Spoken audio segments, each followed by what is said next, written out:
Chapter 1958. Faya Empire, King City.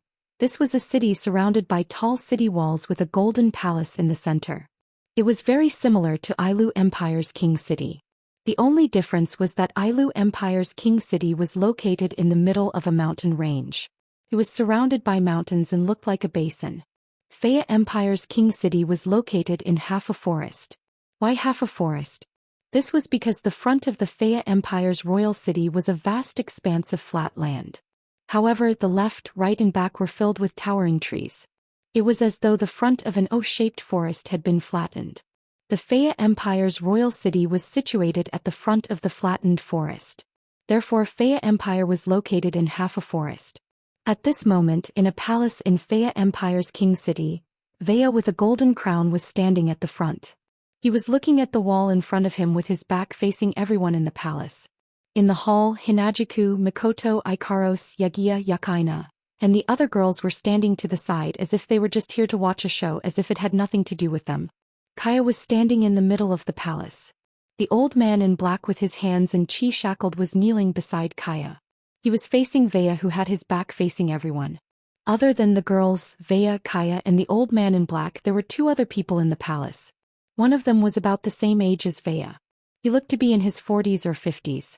He wasn't considered old, but he was definitely older than middle-aged. One of them was about the same age as Kaya, looking to be in his 20s or 30s. His eyes kept sneaking furtive glances at the group of young girls.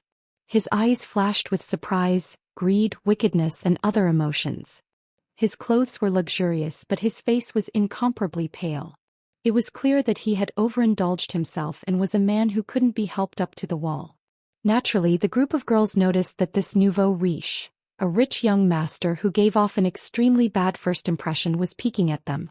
But other than Yakuya and Zhou Xian, who were treated this way for the first time and frowned in disgust, Hinajuku and Mikoto, who weren't treated this way for the first time, only glanced at it and completely ignored it.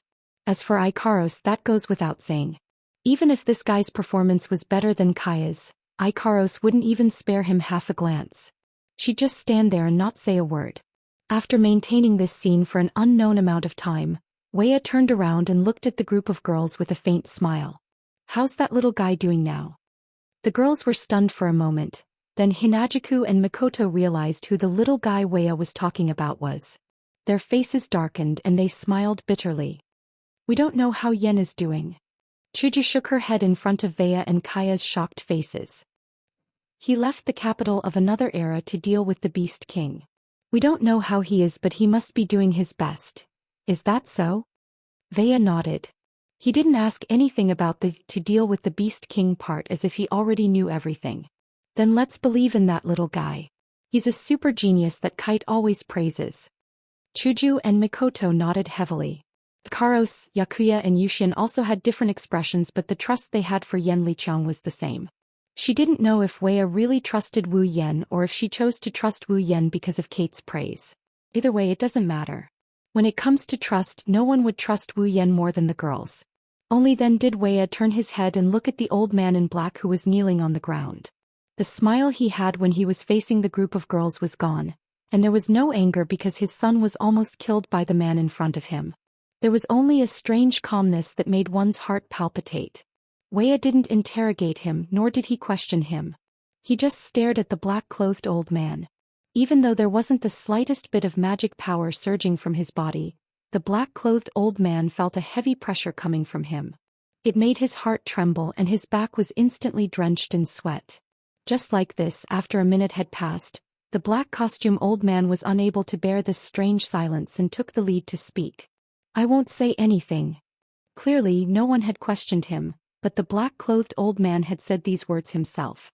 Because if he didn't say such a sentence to strengthen his determination, the black-clothed elder was afraid that he would expose everything under the pressure of Waya's pressure. What the old man didn't know was that when he said it, Kaya curled his lips in mockery. A haze flashed in the eyes of the man who was beyond middle-aged. He needed to use words to strengthen his resolve. Wasn't that a sign that the black-clothed old man was beginning to waver? If Waya had directly interrogated him, perhaps as a peak 8th Order powerhouse, the black-robed old man might not have said anything. But now that the black-robed old man had wavered, It was hard to say what would happen next. Fea really had his ways. As expected of the emperor of the Fea Empire. Won't say anything? Wei shook his head regretfully.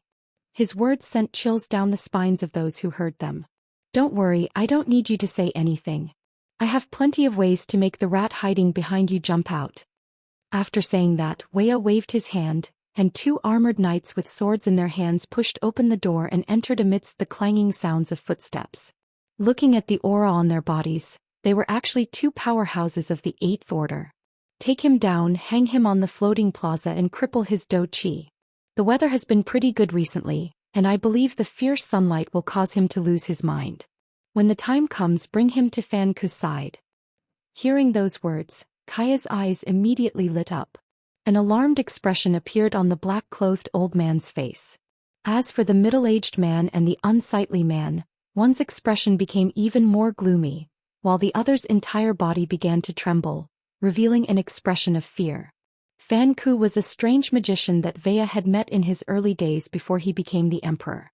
Fan Ku was said to be unique because he didn't practice any series of magic such as wind, water, fire, earth, thunder, ice, and other types of elemental magic that every magus would choose to practice. But Fan Ku didn't practice any of them. Instead, he liked to practice some side branches of magic that others rarely practiced. For example, curse-type magics were one of the magics that Fan Ku was most proficient in. If anyone offended this strange magician, it was best that they undergo a physical examination every day. Otherwise, who knew when he would secretly cast a few curses on them and torture them to death. Kaya had once seen Fan Ku take action and place a curse on a death row prisoner. The curse only had one effect, and that was itching.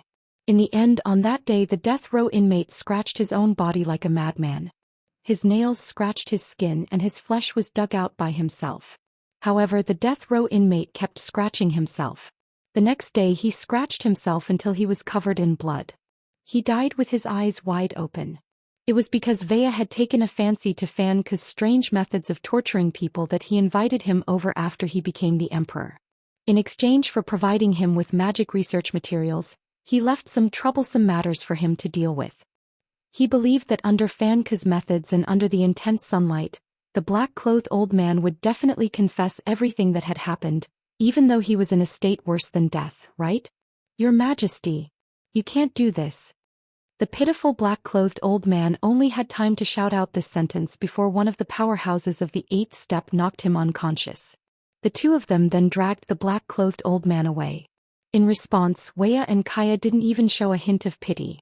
The group of young ladies continued to ignore the matter as if it didn't concern them. On the contrary, it was the middle-aged man who couldn't stand still and couldn't help but take a step forward.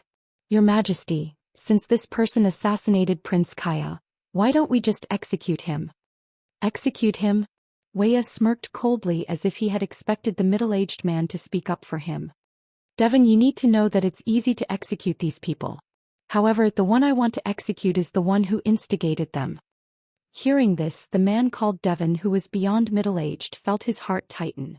Uncle Devon, the other party, is a traitor who tried to assassinate a direct descendant of the royal family. Don't tell me you don't intend to stand on the same side as us? Kaya said with a smile that didn't reach his eyes. After all, you are a collateral descendant of the Fea royal family. Chapter 1959. A member of the Fea royal family. As soon as he said that, Hinajiku, Mikoto, Ikaros, Yakuya, and Yukinori all understood. It turned out that the mastermind behind the plot to usurp the throne, disregarding the life and death of the Fea Empire and secretly instructing the black-robed old man to assassinate Kaya, in an attempt to let the collateral branch take the throne, was this Devon. Standing beside Devon was a pale-faced man who had been sizing up the group of girls with a filthy gaze. He had an unbearable appearance. He was Devon's son, Daoist. Speaking of which, Devon was Wea's younger brother. Even though they had the same father but different mothers, they were still related by blood. And Devon's son, Daoist, could be considered Kaya's cousin. However, this pair of father and son had a tragic ending. Back then, Vir and Divin were both princes of the Fea Empire. When the previous emperor was still alive, the relationship between the two had already been at odds. The reason was simple. Devon was a genius who could reach the peak of the 7th step before the age of 20, while Weia was a super genius who could reach the 8th step before the age of 20. Whether it was strength, talent, appearance, temperament, or wisdom, his half-brother Weia had always been a level above Devon. This made Devon jealous of his older brother to the point of madness. Later on, Devon trained with all his might. Finally, when he reached the peak of the 8th step at the age of 45, he thought he could finally catch up to Weia. Who would have thought that Weia was destined to be a level above him? When Devon reached the peak of the 8th step, Weia immediately broke through to the 9th step, becoming a powerhouse of the 9th step. From that moment on, Devon understood that he had lost. He had completely lost to Weia. Just like how the current patriarch of the 3 great clans of the empire had to be at the peak of the 8th step. Only by suppressing the rest of the family would they be able to keep their subordinates in check. To become the emperor of the 3 great empires, the most basic requirement was to reach the 9th step. Therefore, from the moment Weia reached the 9th step, the next emperor of the Faya Empire was destined to be Weia's. Devon could only obediently become a branch family descendant, forever living in Via's shadow. However, Devon did not give up. Instead, he set his sights on the position of the next emperor. Collateral relatives did not have the qualifications to inherit the throne. However, he had just said that he wanted to become the emperor of the 3 great empires. The most basic requirement was to ascend to the 9th stage. As long as someone from the branch family reached the 9th stage, they would still be able to obtain the throne and become the emperor. Thus, after giving birth to his son Daoist, Devon had invested all his energy into him. He gave him all the good things and tried his best to obtain the good things that he didn't have. He followed Daoist's every whim and doted on Daoist to the point that he was afraid of dropping or melting in his mouth. As a result, tragedy befell Devon. Because of Devon's pampering, Daoist had completely turned into a hedonistic son of rich parents. Not only did he not work hard, but he often relied on his identity as a second generation to bully men and tyrannize women. It couldn't be said that he didn't commit all sorts of crimes, but he was extremely lecherous.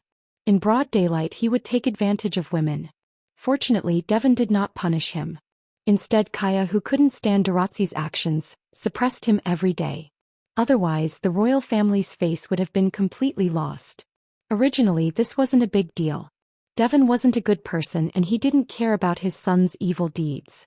In order to ascend to the 9th rank, seize the throne, and return him to the direct line of descent, defeating Weia was enough.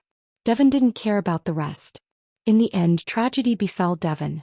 As a hedonistic son of a rich family, Daoist had spent a great deal of effort to nurture him. He had even used all sorts of heavenly materials and earthly treasures to nurture him. But now Daoist had only reached the 5th step. Yes, 5th stage. Was this a genius? To reach the 5th stage before the age of 20, one could be considered a genius in the Spalier world. However, if one were to be placed in the cradle of geniuses, the Spalier World Academy, one would simply be laughed at. And this was only after Devon had thrown a lot of heavenly treasures into Daoist's body. Otherwise, Daoist might not even have reached the 3rd order by now. Was Daoist's talent weak? Actually, it wasn't weak. Even if he couldn't compare to Kaya, thanks to his royal bloodline, Daoist's innate talent wasn't much worse than Kaya's. If there was something to be blamed, it would be this unambitious, lazy person whose mind was filled with women. He had no intention of cultivating diligently at all, always half-heartedly doing his work, spending most of his time looking for women. In the Spalier world. No, it should be said that no matter which world it was, if one wanted to achieve great things, talent was important. However, hard work was not something that could be lacking. An expert could lack talent, but they definitely couldn't lack hard work. Thus, even if Daoist's talent was greater than Kaya's, if he didn't cultivate hard, he wouldn't be able to stand out. Not to mention his talent was weaker than Kaya's. It was because of Daoist's cowardice that Devon could only harden his heart and send out a black-clothed elder to assassinate Kaya. As long as Kaya died, Weia, who only had one daughter left, would have no choice but to hand over the throne. This was the cause of everything. Devon had thought that the assassination would fail, but the black-clothed elder was his trusted aide. He wouldn't expose him. Even if Weia knew who the mastermind was, Devon didn't have any evidence, so he wasn't worried. However, Weia was still more skilled. Now, Devon had no confidence that he wouldn't be exposed. Thinking of this, the gloomy Devon could only helplessly make a decision. He glanced at the girls standing to the side and ignored Kaya's mocking words. He changed the topic. Who are these ladies? The group of girls were all startled. They hadn't expected that the topic would suddenly involve them. Kaya's face was also full of surprise. Wea was the only one who took a deep look at Devon and said faintly, "These ladies are all guests from the capital of alternate generations. You might not understand, but you should know Wu Yan, right?" Wu Yan. Devon paused for a moment before his expression changed. Ailu Empire's Princess Sylph's fiancé? The youngest Type 9 powerhouse in history? These ladies are Sir Wu Yan's confidants. The capital of alternate generations is a faction established by Sir Wu Yan. Wea nodded. Even though only a few of us council elders know of its existence, with Sir Wu Yan and that lord around, the capital of alternate generations is the strongest faction in the Spalier world outside of the three empires. It's best if you get to know them. When Devon heard this, his expression changed again.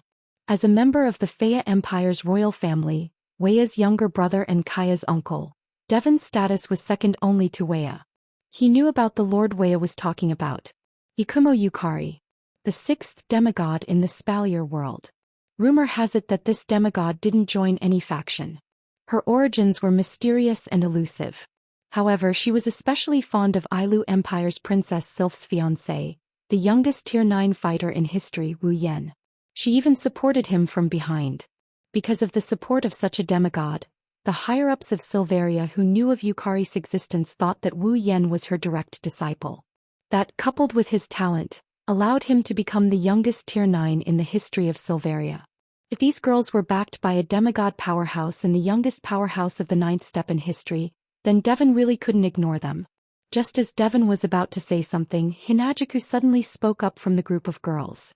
"Your Majesty, if you're done with your discussion, please give us some time. We have important news to tell you." Wea and Kaya's gazes froze. Devon's expression stiffened. Only Derazir was still looking at the girls with glowing eyes. It was easy to understand why Devon's expression froze. More accurately, Chuju's words were easy to understand. She was hinting for Devon to step down. Devon took a deep breath. He didn't say anything and just opened his mouth.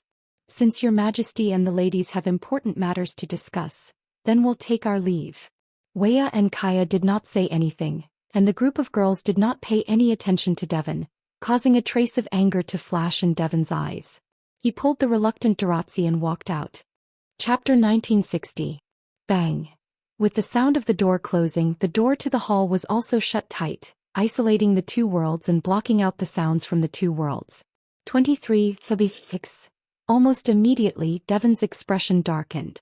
He clenched his fists and snorted coldly, his voice filled with anger. Devon was truly angry. He was angry at the black-robed elder for not doing his job well. Nuya's methods were sharp. Of course, he was most angry at the group of young ladies for not giving him any face. Everything was going to go wrong. "Nuya, don't be happy too early," Devon said viciously. "You might have been able to suppress me in the past, but now that the magical beast army is attacking, even if you don't like me, you won't be able to focus on me. In this chaotic moment, I don't believe that I can't find a chance to pull you down from your pedestal." It had to be said that this sentence was both crazy and stupid. What was crazy about? Naturally, it was because Devon had decided to disregard the safety of the Fea Empire when the magical beast army was attacking the Fea Empire. He had even wholeheartedly wanted to harm his own people. What was stupid about that? He didn't even understand the principle of interdependence. Wasn't Devon stupid? From this point alone, Devon was destined to be inferior to Nuya. It was unknown if he knew his own limits, but after a series of vicious words, Devon didn't calm down. Not only did Devon not calm down, the anger in his eyes grew stronger and stronger. In the end, it was so strong that anyone with a bit of observation power could see it. Unfortunately, there was only one person present who was blind. Not to mention a bit of observation skills, he might even have a problem with his eyesight. "Hey, father." Daoist spoke with some excitement. "I want those women." That one sentence completely ignited Devon's anger. "Idiot." To prevent his voice from reaching the hall, Devon lowered his voice. He turned all the anger in his heart into a low roar. "Do you think you can touch any woman?" Because Devon had invested too much energy in Daoist, he had no choice but to leave. She had placed too much hope on Daoist and doted on him. When she found out that Daoist's life was ruined, she didn't care about him at all. Daoist had never been yelled at by Devon before. Hence, Devon's beast-like roar caused Daoist's heart to skip a beat and his face to turn pale. With a plop sound, his legs went soft and he fell to the ground. His face was filled with terror.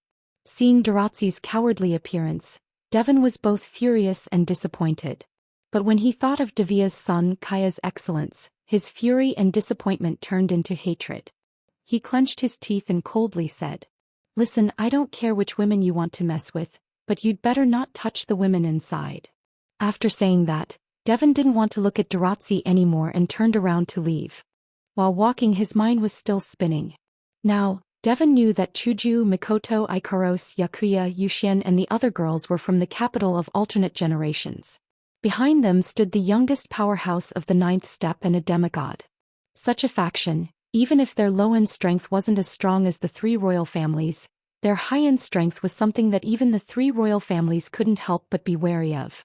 Devon felt that if he wanted to take Davia's place, using the capital of alternate generations would be a good idea. Thinking of this, Devon had an idea.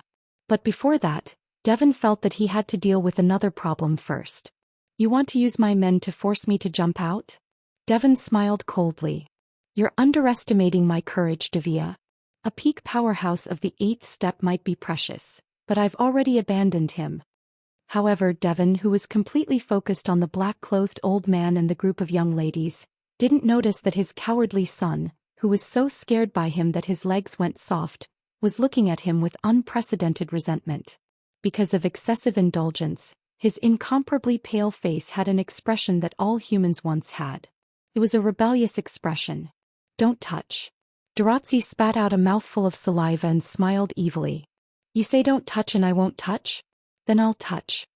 The pitiful Devon spent so much effort to defeat Davia, only to end up with tragedy after tragedy when it came to educating his offspring. When he placed his hopes on him, he spoiled him without restraint, causing Daoist to become a hedonistic son of rich parents. When he was disappointed, he abandoned him too thoroughly, causing this hedonistic son of rich parents to be rebellious and spoil his plans. At the same time in the palace. "What?" Kaya's shocked voice rang out in the palace. He turned his head with all his might and looked at his father, who had a bitter expression on his face. His voice began to tremble. "Father, is Lord Guardian Deity really not in the palace?" Davia didn't answer, but his expression grew increasingly bitter. Ka's heart sank and his face turned ashen. "It's over." Davia didn't blame Ka for saying that because the situation was very unfavorable for them. It was so unfavorable that this stalemate could end at any moment.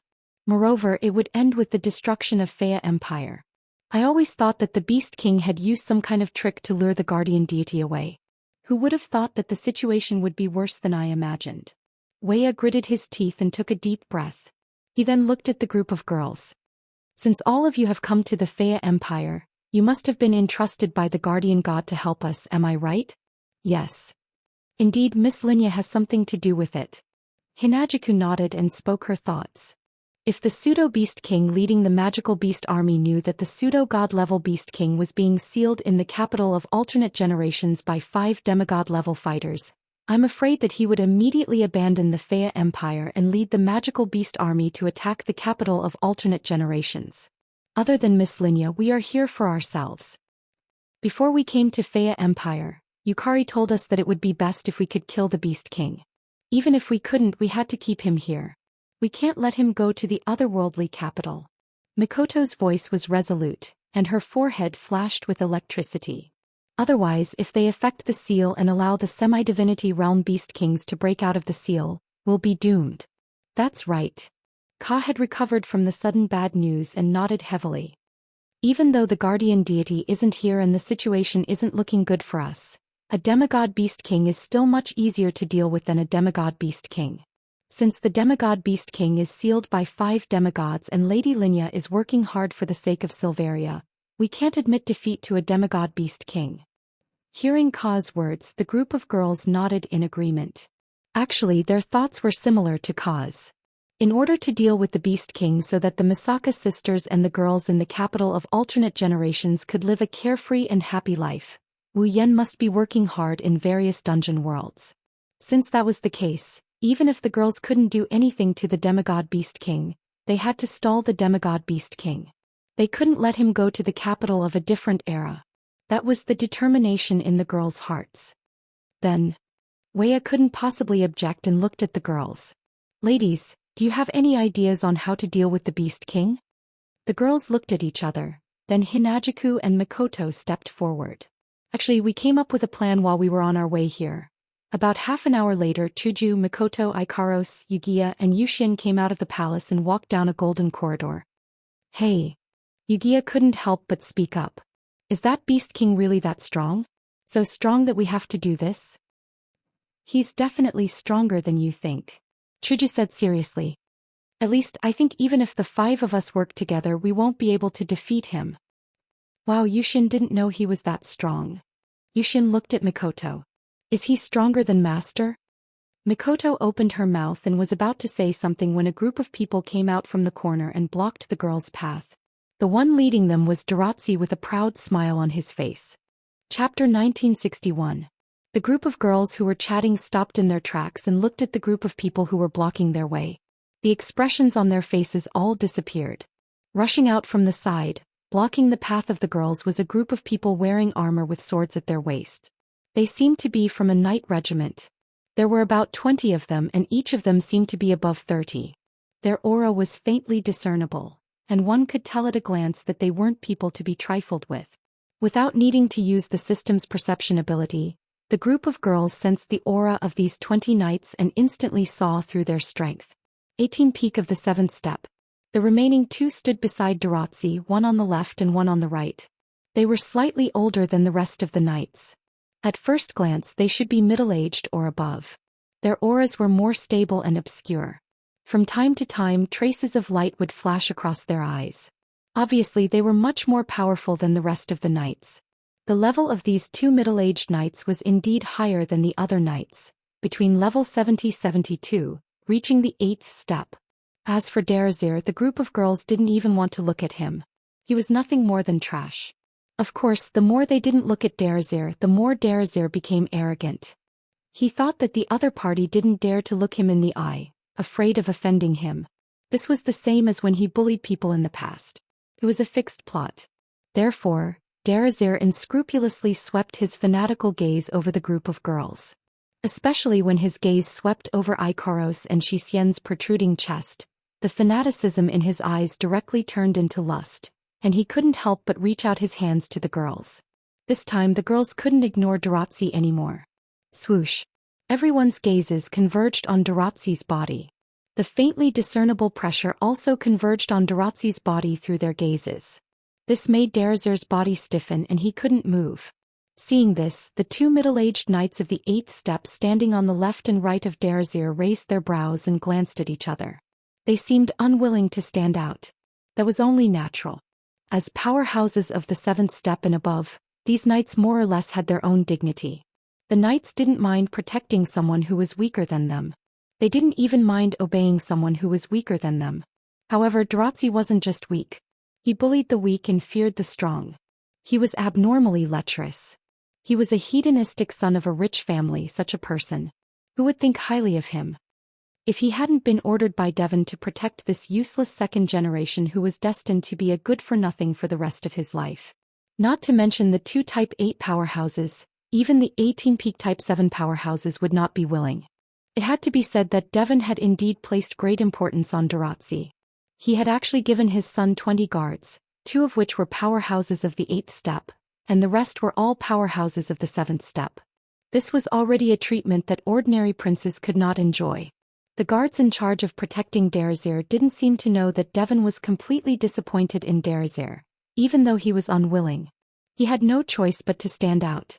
Immediately the 2 powerhouses of the 8th step stepped forward, as if protecting Daoist behind them. They blocked in front of Daoist, blocking the faintly discernible pressure from the group of girls. At this moment, Daoist's stiff body finally loosened. He rubbed his shoulder and said with some doubt, "Have you been too tired recently?" This second-generation young master thought that the reason why he couldn't move was because his body became sluggish. Poochie. Chuju, Mikoto, Yakuya, and Zhou Xian were all stunned for a moment. Then they couldn't help but laugh. Clearly they were prostrating at Daratzi's feet in all sorts of ways. When the group of girls smiled, their heroic, beautiful and gentle appearances were displayed. This caused Daratzi's eyes to widen and his mouth to open. Drool actually flowed out of his mouth. The laughter of the girls stopped abruptly. Seeing Daratzi's sluggish appearance, they couldn't help but feel disgusted. Without saying anything they turned around and left. In all fairness, whether it was Chuju, Mikoto, Yakuya or Zhou Xian, although they were all kind, their tempers weren't very good. If it was any other time they would have already flipped out. Why would they wait until now? Under such circumstances, Daratzi was actually able to make the group of girls not flip out. One could imagine how bad their impression of him was. Stop right there. When Daratzi saw the group of girls turn around and leave, he immediately called out. Who allowed you to leave?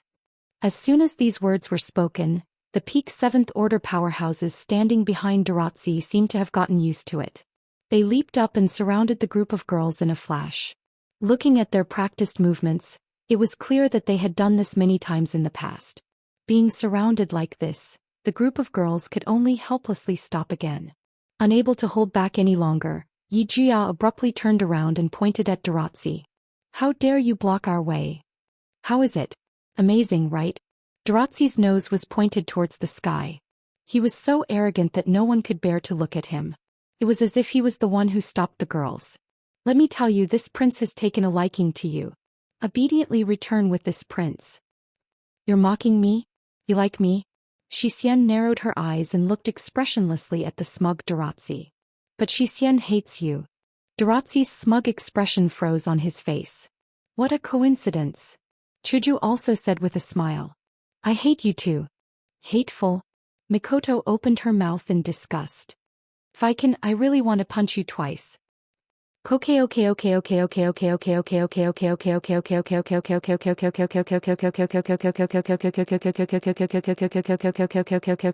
Okay. Yiju sure crossed his arms and smiled evilly. His words had offended everyone present. Do you commoners also want to taste my pitch-black demonic spear?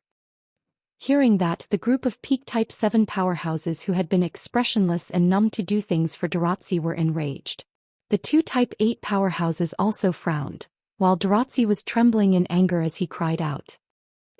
You dare to call me a commoner? Jejuya laughed maniacally. Just as he was about to continue attacking Daratzi with his Chunibu speech, he was stopped by Chuju. That's enough. Don't waste your time on people like him. Chuju shook her head. We still have things we need to prepare. Mikoto, Yijusher and Xian glanced at the furious Daratzi. Recalling his pale face and the way he was drooling just now, they also felt that it was a waste of time to stay with such a person. They nodded. This prince is pissed to death. This prince is pissed to death. Because of Devon's endless pampering, he didn't discipline or guide him strictly. With his status as a branch prince, everyone outside has to give in to him, fear him and even listen to his orders. When has Daratzi ever been treated like this? Because of this, after being yelled at by Devon for the first time, Daratzi started to have rebellious thoughts. Now that the group of girls are ignoring Daratzi, Daratzi's eyes were filled with hatred as he shouted. Capture all of them. I will enjoy them immediately. Enjoy? What does that mean? It's self-explanatory. This time, other than Ikaros who didn't react at all, Chuju, Mikoto, Yijusher and Xian were also angered. But before they could do anything, one of the 2 Tier 8 fighters spoke up. Prince Daratzi, Prince Kaya said before that if you use forceful means to coerce others he won't let you go. Did you forget? Daratzi shrunk his head back, fear flashed in his eyes. Kaya doesn't like Daratzi. He once said openly that if Daratzi dares to use forceful means to coerce others, he'll show him who's boss. If it wasn't for Kaya's words, who knows how many girls would have suffered at Daratzi's hands already. Daratzi also seemed to be afraid of Kaya, but when he saw the country-toppling beauty of these girls and recalled his father's yelling at him, Daratzi hardened his heart and shouted. Who cares? At most I'll just kill them after I'm done with them. I'll just silence them. The girls' gazes finally turned cold. Chapter 1962. Originally, Chuju, Mikoto, Ikaros, Yugiya, and the other girls didn't have a good impression of Darazir, but they didn't think of doing anything to him. This wasn't strange. Among the 5 young ladies, every single one of them was kind-hearted. Even Yi Jia and Zhou Xian, who were elves and wouldn't be affected by the deaths of strangers, wouldn't want to kill them just because they were disgusted by them a few times. Because of this, Darazir was able to survive until now. If Wu Yan was here and saw Darazir looking at his wives with such disgusting eyes, he wouldn't care about the Prince of Faya Empire's side family. He might even castrate Darazir on the spot. If Divan stepped out to stop him, he would take care of both of them. Waya, Kaya, and Faya Empire's side family wouldn't fall out with the capital of alternate generations just because of these 2 side family members. And now the girls were really angry. Darazir popped out of nowhere and said that he wanted to take them back and enjoy them. He even dared to silence them. The girls only met Darazir today. Not to mention offending him, they didn't even exchange a few words. Not only is this person a coward, his heart is also so vicious. Now the girl's impression of him was no longer bad. Instead, it was extremely bad. Darazir didn't know that he had offended someone he shouldn't have. He yelled at the guards beside him in exasperation. "What are you waiting for?" Hearing this, the 2 Tier 8 fighters and the group of Tier 7 knights looked at each other. Even though their eyes were filled with annoyance, they still obediently did as they were told. "Little girl, don't blame us." One of the Tier 8 fighters even said indifferently. "If you want to blame someone, you can only blame your bad luck." With that person waved his hand. A group of knights at the peak of the 7th step gathered together without taking any weapons. They didn't use any dochi and just grabbed them with their bare hands. Needless to say, when these people saw that the group of girls were so young, they all thought that they were pushovers. That's true. Mikoto lowered her head. His short brown bangs flashed with electric arcs. "If you want to blame someone, you can only blame your bad luck." As soon as she finished speaking, Mikoto abruptly raised her slightly angry face. Her body suddenly flashed violently with blue and white lightning. Beep beep beep. Amidst the loud sound of electricity, arcs of electric arcs the size of an arm suddenly flashed, as if a tornado was expanding in all directions. As the strong blue and white light flickered, it brushed against the ground and swept to the surroundings. It struck a group of peak Type 7 powerhouses who could not react in time. Beep beep beep. Oh. Another electric sound was heard, but this time, it came from the knights at the peak of the 7th step who were covered in violent electric arcs.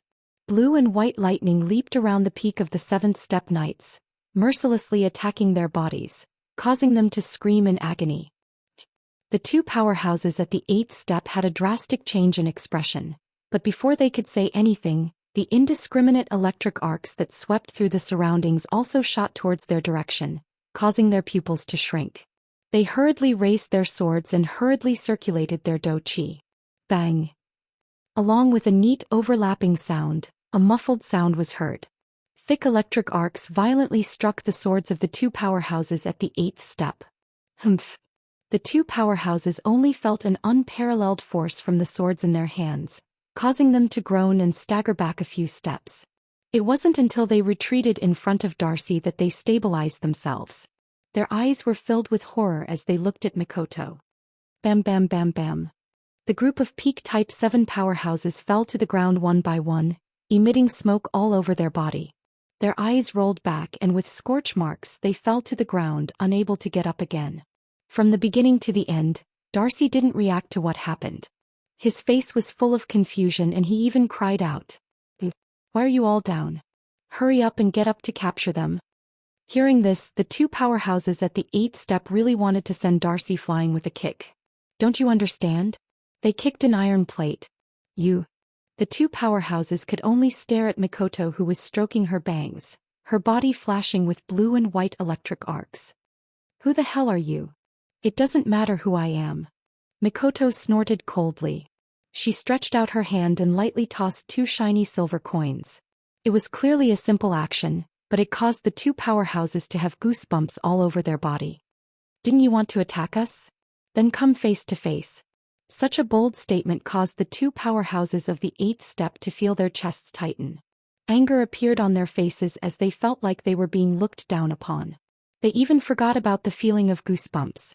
Instead, they raised their swords and charged towards Mikoto with a loud roar.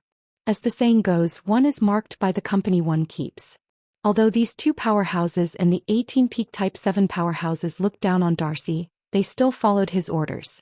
Their actions of helping a villain cause trouble had already made them into jackals of the same lair as Darcy. Who knew if they had really been infected by Daratzi's disease of having no limit to intelligence? Even after knowing that they had kicked an iron plate, they still foolishly rushed forward. It had to be said that these two powerhouses of the 8th step were truly unbearable. No wonder they would walk together with Daratzi. In response, Mikoto wanted to make a move and ruthlessly deal a killing blow to the two powerhouses, but someone else beat her to it. Chi. Amidst the sonic boom, two figures that were almost identical turned into afterimages, their bodies shrouded in gusts of wind. In a flash, they appeared in front of the two Type 8 powerhouses and kicked out at their chests. Peng!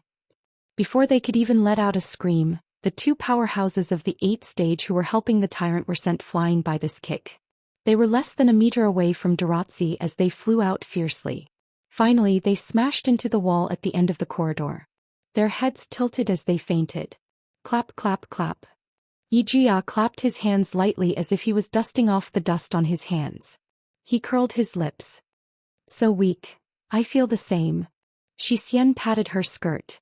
Although she still had a half-asleep and lazy appearance, and even her tone was soft and powerless, the disdain and arrogance in her words were almost exactly the same as Yijia's. Dealt with in one move, you all. Daratzi's mouth trembled as he looked at the guards who had fallen to the ground. Then he looked at the group of young girls who were looking at him with a smile that was not a smile. His face paled as he cried out in panic. Get up, protect me. Seeing this scene, the gazes of the group of young ladies towards Daratzi changed from faint smiles to pity. He was destined to be a clown who would never amount to anything in his life. At that moment, Mikoto waved her fingers and walked past the guards as well as Yagiya and Xian towards Daratzi. What are you trying to do?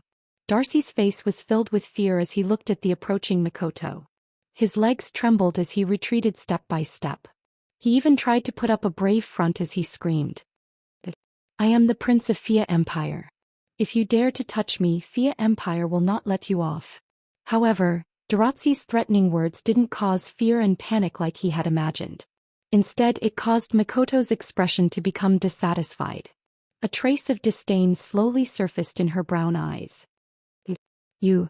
Daratzi's heart grew more and more panicked. He stumbled and sat on the ground.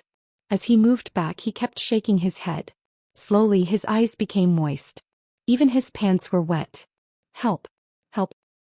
So noisy. Seeing Daratzi's unbearable performance, Mikoto's disgust for a person reached its peak for the first time. With a shout, an electric current shot out from her body and heavily hit Daratzi's body. Beep beep. Aha.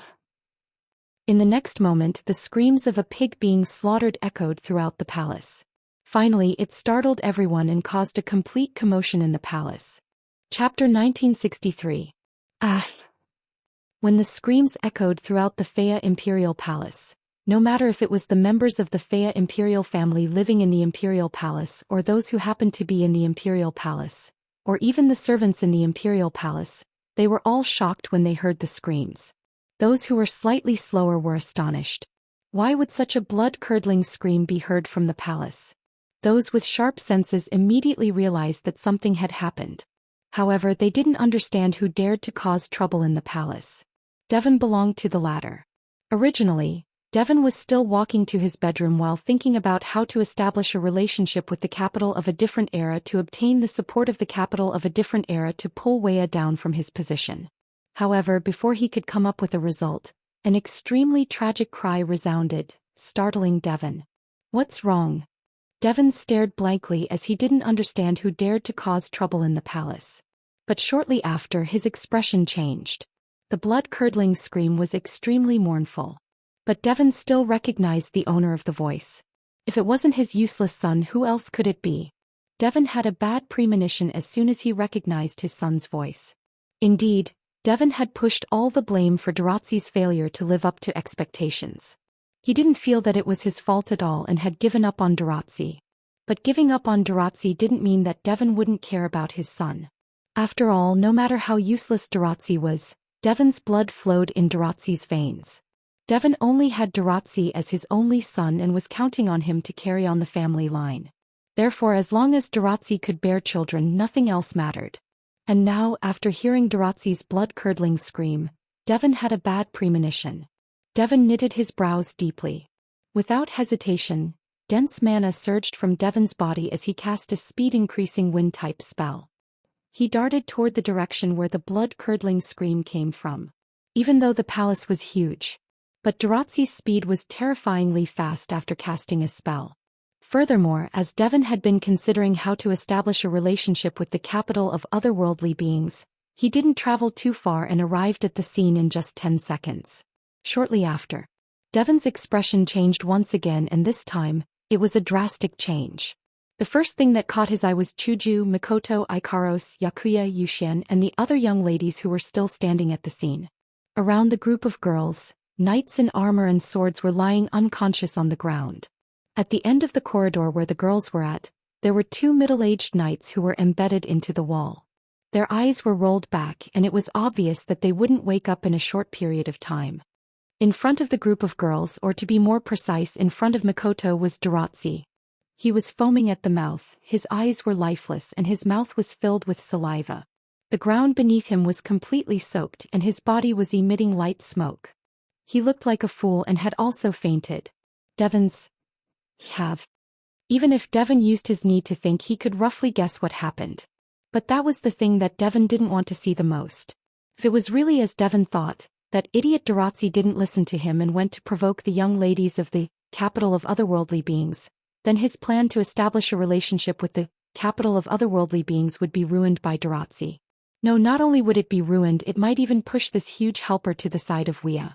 That was something that Devon didn't want to see even if he died. That idiot. Devon could only swallow his bitterness. As he listened to the sounds of footsteps and disturbances gathering around him, he gritted his teeth and rushed forward. Ladies, please stop. The group of young ladies who were looking at Daoist's unbearable appearance with disdain raised their heads and looked at Devon, who was standing in front of Daoist. Their expressions were unsightly. Seeing this, Devon's heart sank once more. He glanced at Daoist, who was drooling and had a dazed expression. Even the floor under his crotch was drenched wet. The anger in his heart soared. He knew that he had lost a lot of face this time. Sure enough, many people who heard the commotion gathered on both sides of the corridor. Looking at Daoist's unbearable appearance and Devon, who was confronting the group of young ladies, they pointed and whispered as though they had expected this to happen.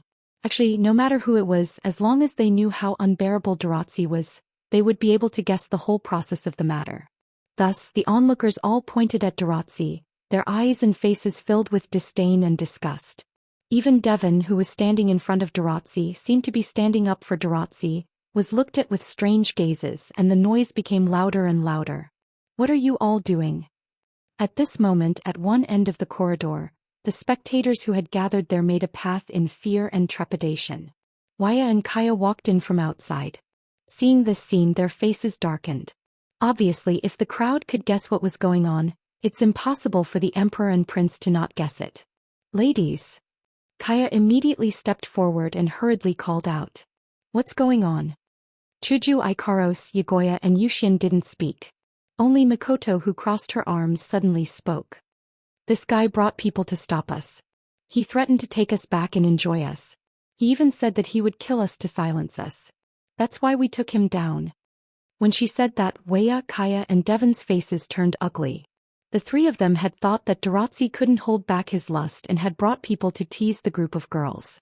However, because Kaya had once suppressed Daoist and warned him not to use forceful methods to force others, Daoist had probably just been rude and had been taught a lesson by the group of girls. Who knew that Daoist not only planned to kidnap the girls, he even planned to silence them. This isn't something that can be solved with a few lessons. Uncle Devon. Before Wuxia could say anything, Kaya spoke first. Your good son sure has guts. After being provoked by Ka's words, Devon's face became more and more unsightly. His anger towards Daoist also became more and more intense. He took a few deep breaths and forced out a smile. Ladies, it's my fault for not teaching him well. I apologize on behalf of my useless son. Devon still didn't think it was enough and continued with gritted teeth. This is his own fault. He should take responsibility for it. That's why I'll leave this idiot to you ladies to deal with. An uproar immediately broke out in the crowd. Even the group of girls, Wea and Kaya, were stunned. What's the meaning of this? Is Devon not going to plead for his son? What they didn't know was that Devon had already given up on his son. Now he was prepared to sacrifice his son in exchange for the favor of the girls. This wasn't surprising. To Devon, Daoist was only useful for producing offspring. If Daoist was to die, Devon might consider it. But Devon felt that the girls wouldn't directly kill Daoist. Thus he made this decision. This way, not only would he be able to appease the anger of the girls, he would also be able to increase the favor of the capital of another generation. It would be more beneficial for him when he interacted with them in the future. Why not? As for what would happen to Daoist, Devon didn't care. As long as he didn't die or get castrated, anything was fine. However, Devon was measuring the heart of a gentleman with the yardstick of a villain. If Wu Yan was here, he would have given Daoist an unforgettable lesson. But the girls were kind-hearted. Their anger had mostly dissipated after Mikoto taught Daoist a lesson. Naturally, they had no interest in Daoist. No need. Chuju frowned and waved her hand as if she didn't want to see Daoist. Take him away. Don't let us see him in the future. Hinajuku's original intention was to let Daoist off the hook, but this sentence made Devon's heart tighten.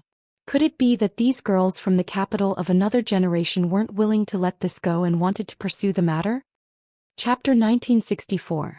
Looking at the cold faces of the girls, Devon was even more certain that they weren't going to let the matter rest and wanted to pursue the matter to the end. It was no wonder that Devon would think this way.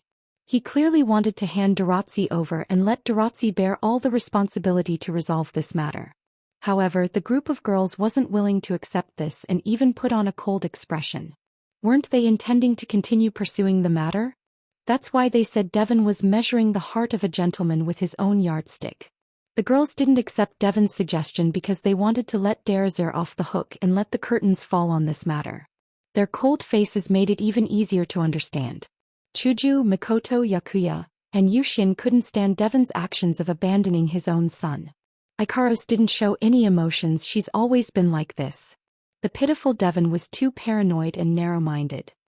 He thought that the girls were unwilling to let this matter pass, so he made a decision that he regretted for the rest of his life. If you ladies still feel unsatisfied. Devon puffed out his chest, looking like he was ready to die. Then punch me. As soon as these words came out, the noisy crowd instantly disappeared without a trace. Devon, Uncle Devon? Vea and Kaya didn't expect Devon to make such a decision. Their faces were filled with shock. For a moment he was at a loss. Punch you. If the others were only stunned, the group of girls looked at each other in dismay.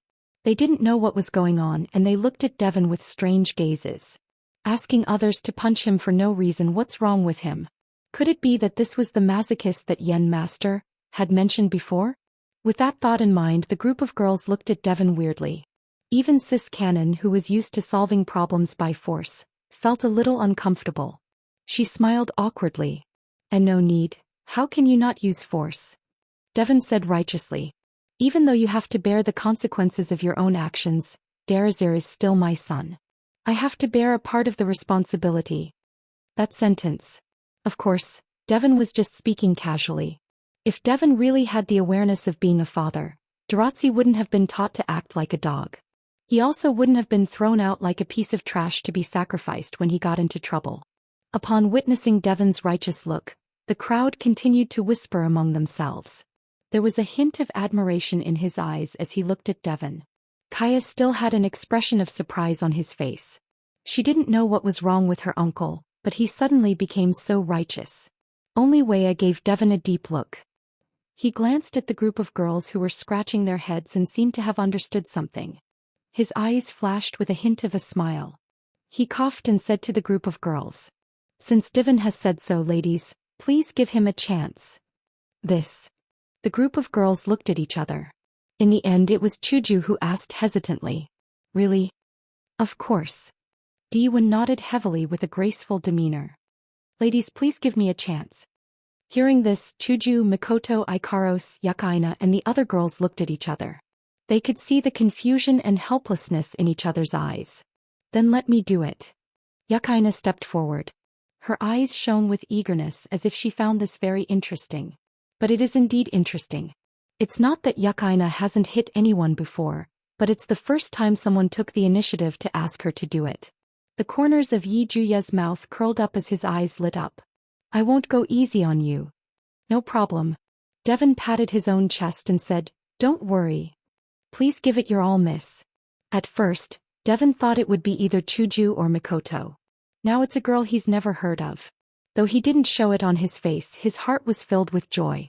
Hinajuku and Mikoto were quite famous in Silveria World Institute. Everyone knew that Hinajuku had defeated Bizi, the young master of the third most powerful family in the Ailu Empire, the Ladine family, during the grand tournament. The latter even went head-to-head with Princess Sylph of the Ailu Empire's royal family. He's one of the most popular powerhouses in the Spalier World Academy. How could Devon not have heard of him? From Devon's point of view, to be able to defeat Bishi, the young master of House Ladine, the third strongest house in the Ailu Empire, Chuju must be at least a peak rank 7 powerhouse. Mikoto, on the other hand, is a rank 8 powerhouse. Both of them are extremely talented. However, Devon himself is a peak rank 8 powerhouse. Devon felt that with his current strength, even if Mikoto were to attack with her full strength, it would be a lie to say that he wouldn't be affected at all. However, it's still too early for him to be injured, unless Mikoto is a high rank 8 powerhouse.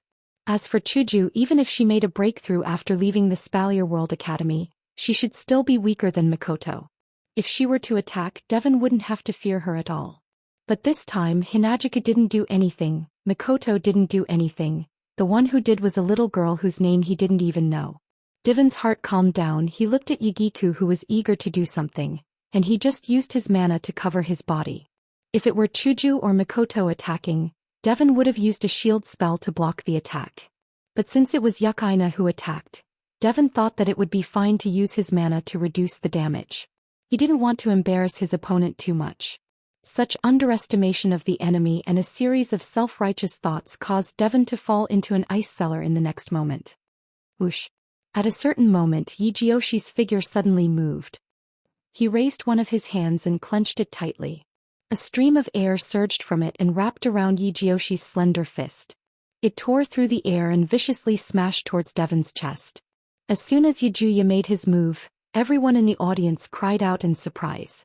Even Weya and Kaya were shocked to their feet. This punch has completely exceeded the strength of a rank 8 powerhouse. It's at least a peak rank 8 powerhouse. If even the onlookers could see it, Devon naturally could. Facing such a powerful attack, which was equivalent to his all-out attack, Devon's complexion changed drastically. He frantically mobilized the mana within his body in an attempt to form a shield. However, by this time everything was too late. Boom! With a deep explosion, the slender fist wrapped in air instantly shattered the mana covering Devon's body and landed solidly on Devon's chest. Ah! Devon let out a blood-curdling scream as his body was sent flying. Like a piece of garbage being thrown into the air, he continued to roll until he was 20 meters away before stopping and lying on the ground. Piff. The intense pain from his chest caused D1 to spit out a mouthful of blood. His face became extremely pale. He raised his trembling finger and pointed at Yijusher as he cried out in disbelief. You are also a peak rank 8 powerhouse? The crowd looked at Yijuya with shock in their eyes. This young lady who was at most 20 years old was actually a peak rank 8 powerhouse?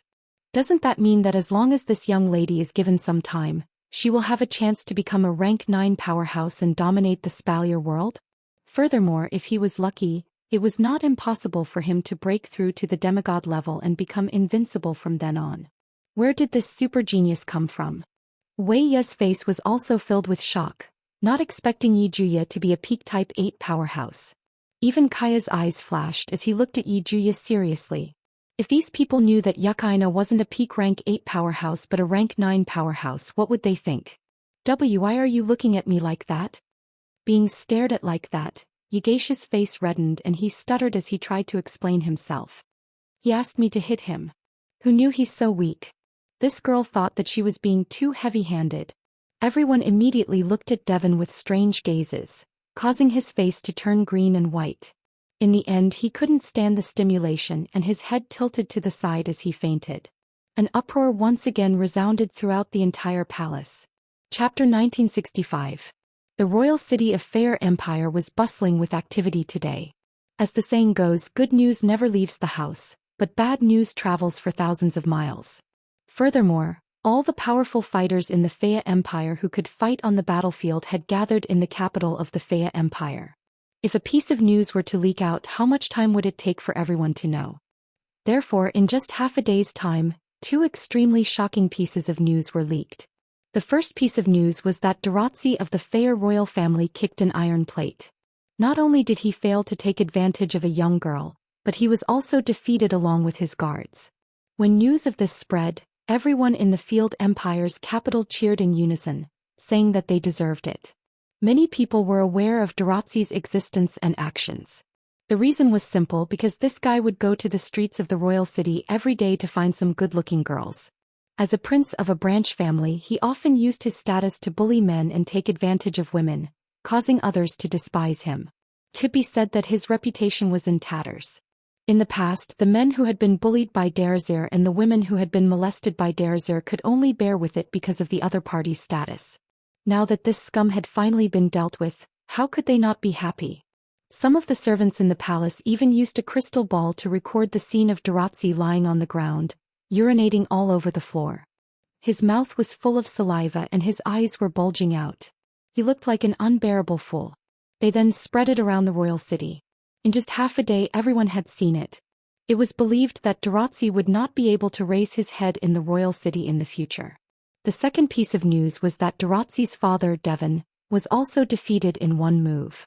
As for Devon, the people in the royal city didn't know that he had a vicious and heartless side.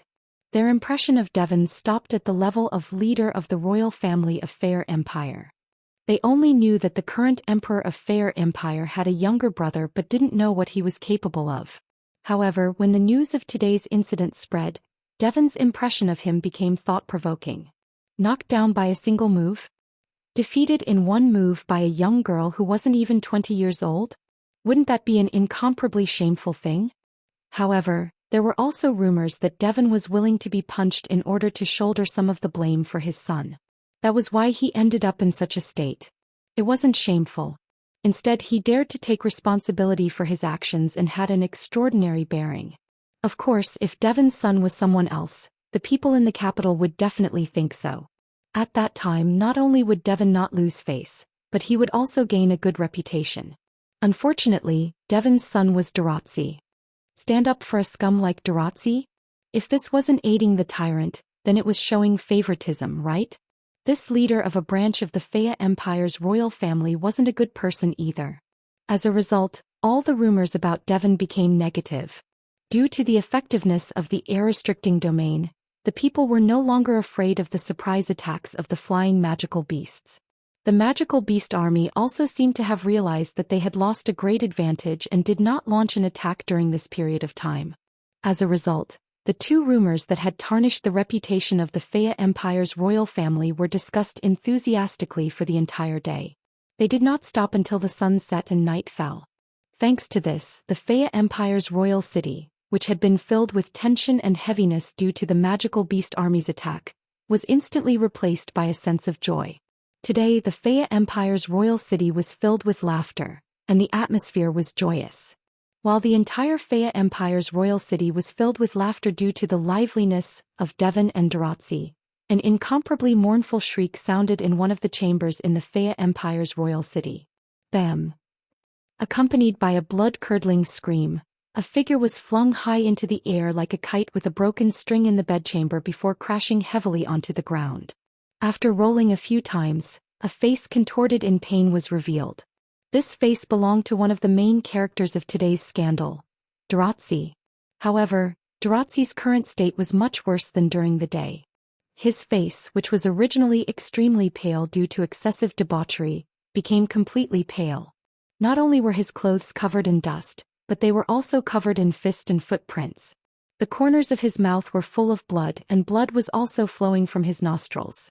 Tears flowed from the corners of his eyes as he wailed miserably. "It hurts. It hurts. Stop hitting me. It hurts." This time it was no wonder that Daoist was so unbearable. He had never been beaten or even yelled at since he was young. In addition, he had always been fed and clothed. He didn't even need to hold a kitchen knife. Naturally, he had never felt the slightest bit of pain. Now even the slightest bit of pain would make him wail loudly. It was unbearable. Seeing Daoist rolling on the ground in pain, Devon, who was sitting on a chair in front of the palace, clutching his chest. His face was pale but his eyes were incomparably cold. He waved his hand and the surrounding air twisted. A gust of wind blew and the wind gathered into a huge fist. It flew in Daoist's direction and heavily smashed into his body. Bam! Ah! A muffled sound and a blood-curdling scream rang out once again. Daoist's body was sent flying just like before. He landed on the ground at the side and howled in pain. Devon was actually torturing his own son. This was something that even the heavens couldn't tolerate. Not only did Devon do it without any pressure, but he also became more and more ruthless. If not, he wouldn't be able to vent his anger. If it weren't for Daoist, Devon wouldn't have stood up and done something that he would regret for the rest of his life. If it weren't for Daoist, Devon wouldn't have embarrassed himself and become the laughingstock of the entire Third Empire's royal city. Would Devon be able to swallow his anger? Of course not. Thus, when Devon returned, he didn't hesitate to sit on his seat and personally torture his own son. He punched him at least 100 times and kicked him 300 times. All of them were attacks condensed from magic. Daoist was in so much pain that it seeped into his bones. His screams lasted for an entire hour. Bastard! Bastard! As he tortured Daoist, Devon spat out words filled with resentment. How dare you treat me like this and humiliate me? Capital of a different era, don't think that I'll let this go. Indeed, Devon wanted to establish a relationship with the capital of a different era, and get them to help Daoist step down from the throne. It would be best if they could help him ascend the throne and become the emperor of the Third Empire. However, that was only Devon's wishful thinking. He didn't think about the rewards he would have to pay if he succeeded. Not only was he self-righteous, but he was also extremely conceited. Therefore, Devon wouldn't give up on revenge just because he wanted to use the power of the capital of a different era. To Devon, it was only right for him to seek revenge. And that bast asterisk arty Daoist. Devon recalled how Daoist didn't stop the group of young ladies from attacking him and even encouraged them. At first he was baffled as to why Daoist would be so kind as to help him. But now it seemed that Daoist had more or less guessed that Devon would be humiliated. Devon couldn't help but clench his fists. His face was filled with resentment. I will make you pay the price. Pay the price. Extremely venomous words reverberated throughout the entire chamber, causing Daoist, who was rolling on the ground in pain, to feel extreme fear. He didn't care about his face, or rather he didn't have any face to begin with. He crawled on the ground like a worm and crawled under Devon's body. He hugged Devon's leg and began to beg in a sharp voice. Father, I won't do it again. Don't hit me anymore. I'll listen to you, I'll listen to you. Hearing that, Devon coldly snorted. Just as he was about to kick Daoist away, he suddenly paused. A trace of hatred and viciousness flashed through his eyes. He extended his hand, grabbed Daoist's collar and pulled him in front of him. You'll listen to me? Daoist didn't dare to say no. Snot and tears flowed out of his nose as he nodded rapidly. Devon's lips slowly curled up. A cold and cruel sneer appeared on his face. If you do as I say obediently, not only will I forgive you, I will also let you have a taste of those women who caused you to fall into this state. How about it? Do you want to do it? Daoist was stunned at first, then he nodded even faster, causing Devon to laugh out loud. His voice was filled with insanity. Chapter 1966. Many thanks to Thunder, Maple Withering, and, for their tips. Faya Empire, Palace. In the middle of the night, in the resting area for guests, two silhouettes silently appeared in front of a rather large building. To be more precise, it should be said that one person had appeared here silently while holding the collar of another person. He raised his head and looked at the pavilion in front of him. His eyes shone with a ruthless and cruel light. The person who was carried out fell to the ground with a plop. Just as he was about to cry out in pain, he was glanced at by a sharp gaze. He shut his mouth, stood up in fear and asked in a timid voice. Father, can I really play with those women? Of course it's Devon and Daoist. Devon didn't say anything and tossed a scroll to Daoist. Daoist hurriedly caught it.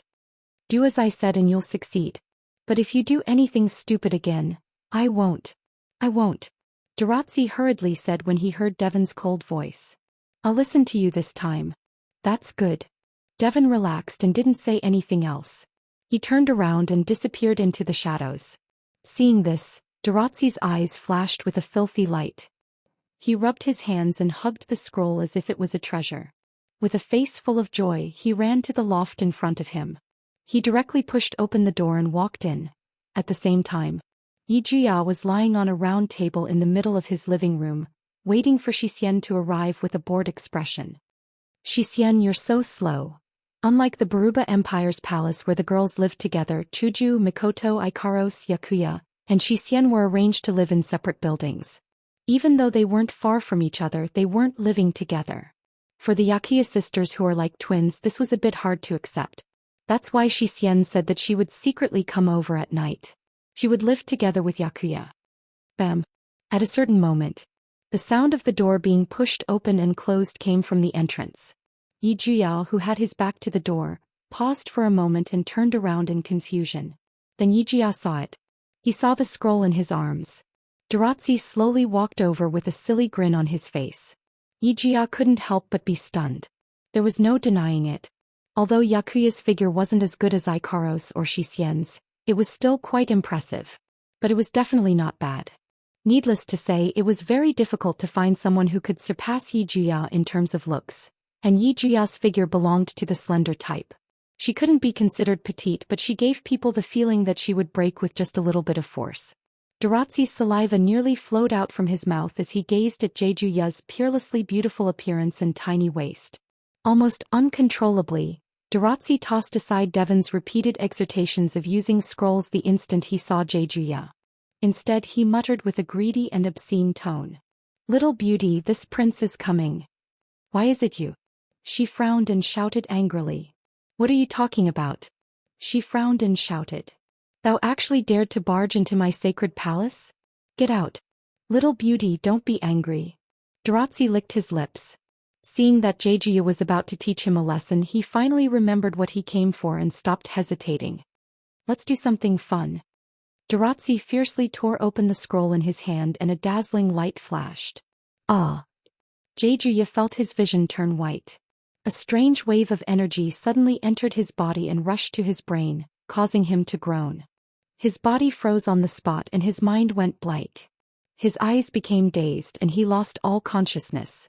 After using the scroll, Daoist's face paled and he felt dizzy. It took him a while to recover. He wiped the cold sweat off his forehead and looked at Wuxia, who was standing there in a daze, with a look of ecstasy on his face. Father really didn't lie to me. As long as I use this scroll, this woman will be at my mercy. Daoist didn't know that the scroll he casually tore open was a scroll made by a demigod rank expert. It is a scroll that can make people fall into an illusion. As long as this scroll was used, the illusion magic attached to it would take effect. Apart from the user, everyone within a certain range would be dragged into a chaotic illusion and lose all perception. The content of the illusion would be determined by the content engraved in the scroll in advance. Thinking back when he accidentally obtained this scroll from a ruin, Devon was so excited that he danced with joy. But soon he discovered that this illusion magic scroll wasn't as powerful as he had imagined. First, it can't be used on someone stronger than the person who made the scroll. It can't even be used on someone of the same rank. In other words, this scroll wouldn't be effective against demigod rank powerhouses, and it would be difficult for it to even work on peak rank 9 powerhouses. If the target had a certain level of resistance to illusions, it would be difficult for it to work as well. Originally, Devon wanted to use it to deal with Vaya, but Vaya has magic that can dispel illusions. Even Kaya has magic that can dispel illusions. Thus this plan can only be aborted. Secondly, the amount of magic required to activate it is so high that it can make one's hair stand on end. It is comparable to the magic of a peak of the 9th rank. God knows, in order to fill up the magic required to use the scroll, Devon fell into a weakened state for an entire month. If not for the scroll automatically storing magic for the user to use, Devon wouldn't have been able to use it. Of course, these drawbacks weren't a big deal. This illusory realm magic scroll was still very formidable. However, the problem was that the strength of the person who used this scroll would drop by an entire level. Yes. 1 rank. and it is forever. This caused this scroll to become completely useless and was shelved by Devon until today when he thought of it and took it out for Daoist to use. Daoist didn't notice that his pitifully weak strength of the 5th rank is dropping at a frightening speed. It only stopped when he fell to the 4th rank and almost fell to the 3rd rank. Looking carefully at the contents of the scroll in Daoist's hand, it reads, "The person I met tonight is Kaya." Devon's scheme has finally been revealed.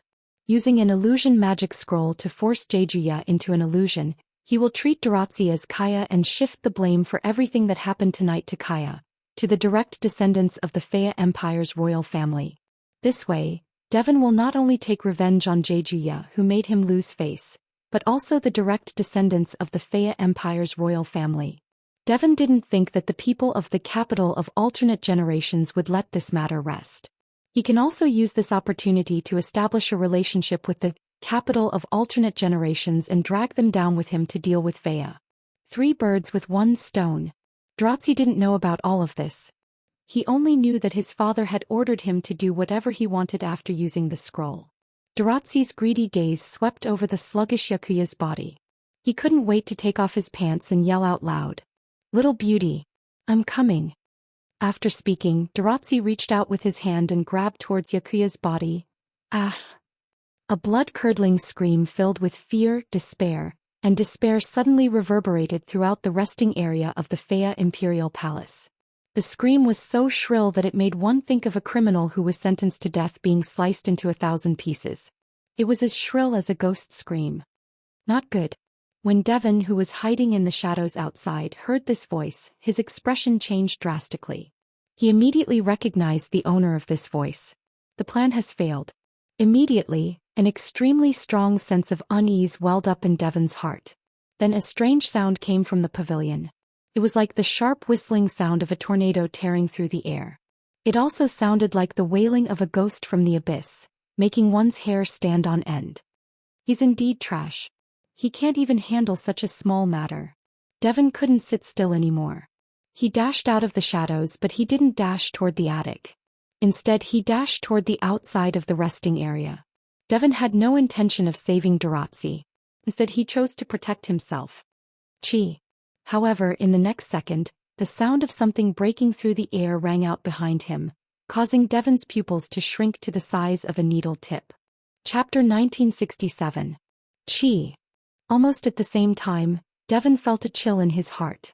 With a flip of his hand, a sparkling white staff appeared in his hand, and the crystal ball on top of it suddenly lit up. Buzz. Mana fluctuations were transmitted from Devon's body, and a whirlwind suddenly surged behind Devon's back. With a swirl, the whirlwind actually converged into a pair of sparkling wind wings. With a slight flap, the whistling of the wind resounded and Devon's figure became blurry. Chi. A long sword that seemed to be made of crystal appeared behind Devon's back without any warning, ruthlessly stabbing into Devon's shoulder. However, there was only a tearing sound as if the sword had pierced through the air. Not even a drop of blood was drawn as it pierced through Devon's body. That was actually an afterimage. Humph. With a cold snort, the long sword made of crystal heavily twisted, and a terrifying force burst out, crushing the afterimage in front of it.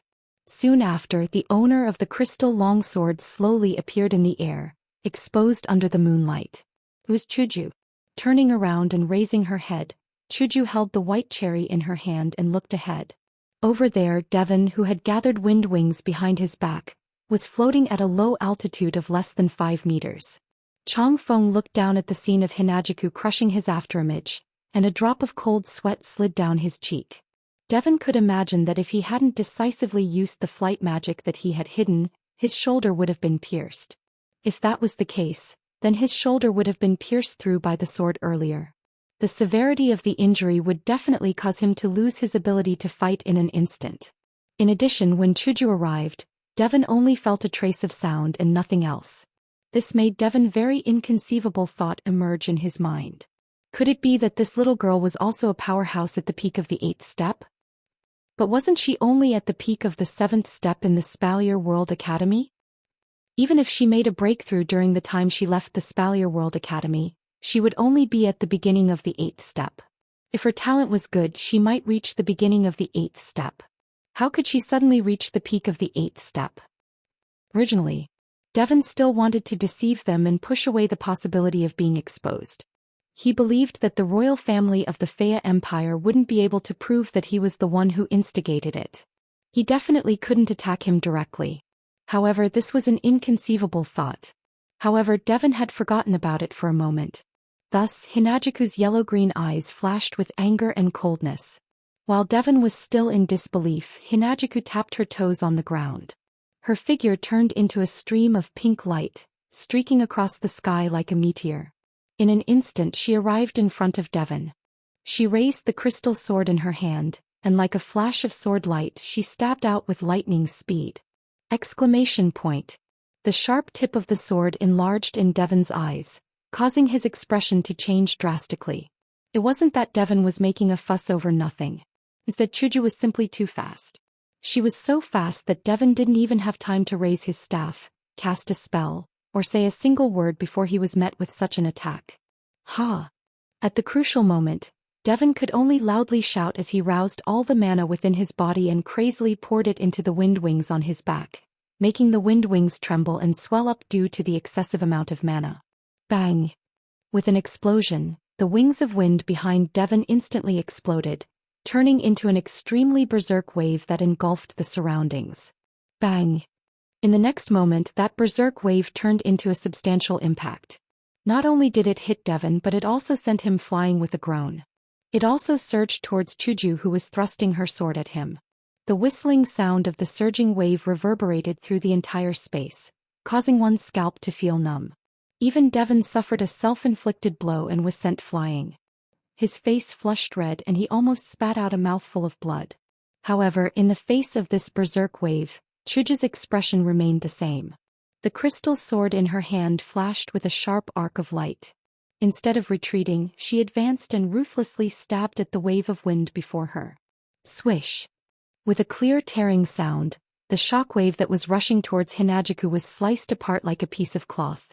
With the tip of the crystal sword as the center, the shockwave was sliced in half by Hinajuku's sword. The shockwave brushed past Hinajuku's body and blew to the back. What? Devon almost didn't dare to believe his eyes. His eyes almost popped out of their sockets. It must be known that this was not an ordinary storm, but a storm born after Devon poured all his magic power into the wind wings condensed due to the use of flight magic like detonating a bomb. Therefore, the storm was also filled with Devon's demonic energy, and its might was extraordinary. Even Devon himself had been injured, so if a powerhouse at the peak of the 8th step had been in his place, they would have definitely been heavily injured. This kind of attack formed by self-detonation was a trump card used by many mages.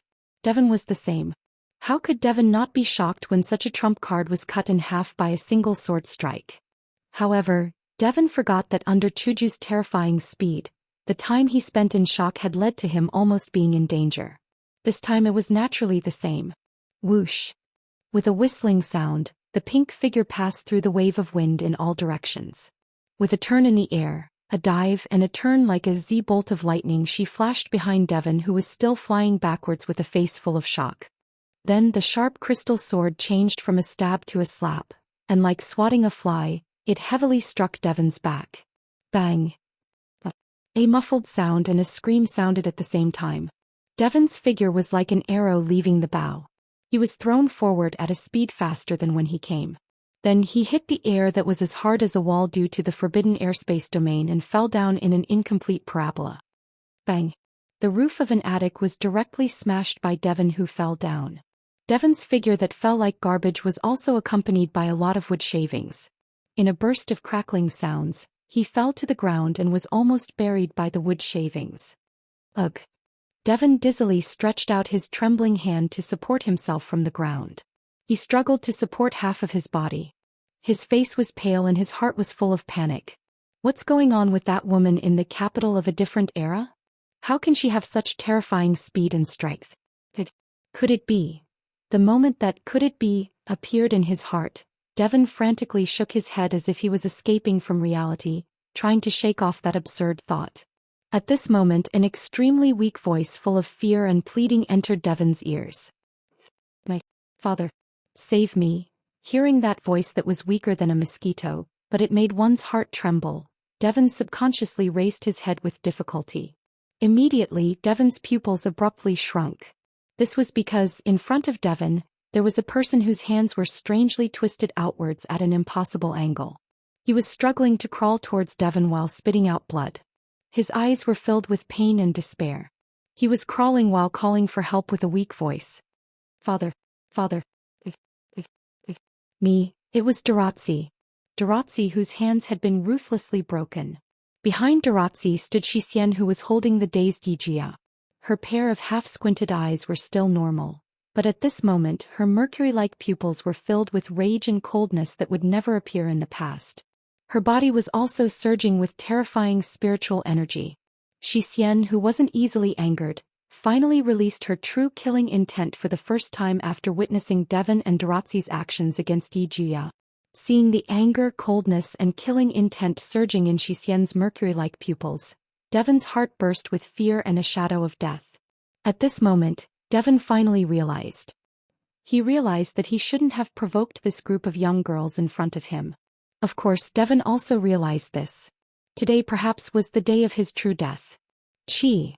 In the next instant, a chain with a diamond-shaped blade appeared in Zhou Xian's hand. Under Zhou Xian's wave, it pierced towards the immobile Devon. Chapter 1968. Bam. Bam. In a hall of the Faya Imperial Palace, Devon and Daoist were thrown to the ground with two muffled thuds. However, they didn't groan in pain. The reason was simple.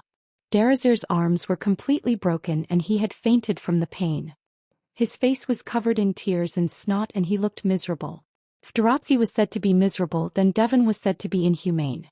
His clothes had become tattered without a single piece intact. He looked more like a beggar than a beggar. On his tattered clothes, many blood stains had coagulated. Through the blood clots on his clothes, what was exposed to the air were hideous scars. At this moment, Devon's face was in a daze. It was apparent that he was numb from the torment of pain. The scars on Devon's body were all sliced open by dusk cords. Raphael, Alnish. Not only Devon, but Daoist's arms were also broken by dusk cord. It was imaginable how much dusk cord hated Devon and Daoist for what they had done. Vaya and Kaya stood up abruptly. Their eyes trembled violently and they shifted their gaze to the two young ladies standing at the front of the hall. Chuju and Mikoto. As the effects of the illusion magic scroll were still active, Mikoto knocked Yakuya unconscious and dusk cord was in charge of taking care of him. Chuju and Mikoto brought Devon and Daoist, who were almost killed by dusk cord. However, they were expressionless and their eyes were filled with anger. Seeing the fury in the eyes of the two girls, how could Vaya and Kaya not know what Devon and Daoist had done to anger the girls during the time they weren't in sight? Vaya took a deep look at the numb Devon before closing his eyes. What did they do? What did they do?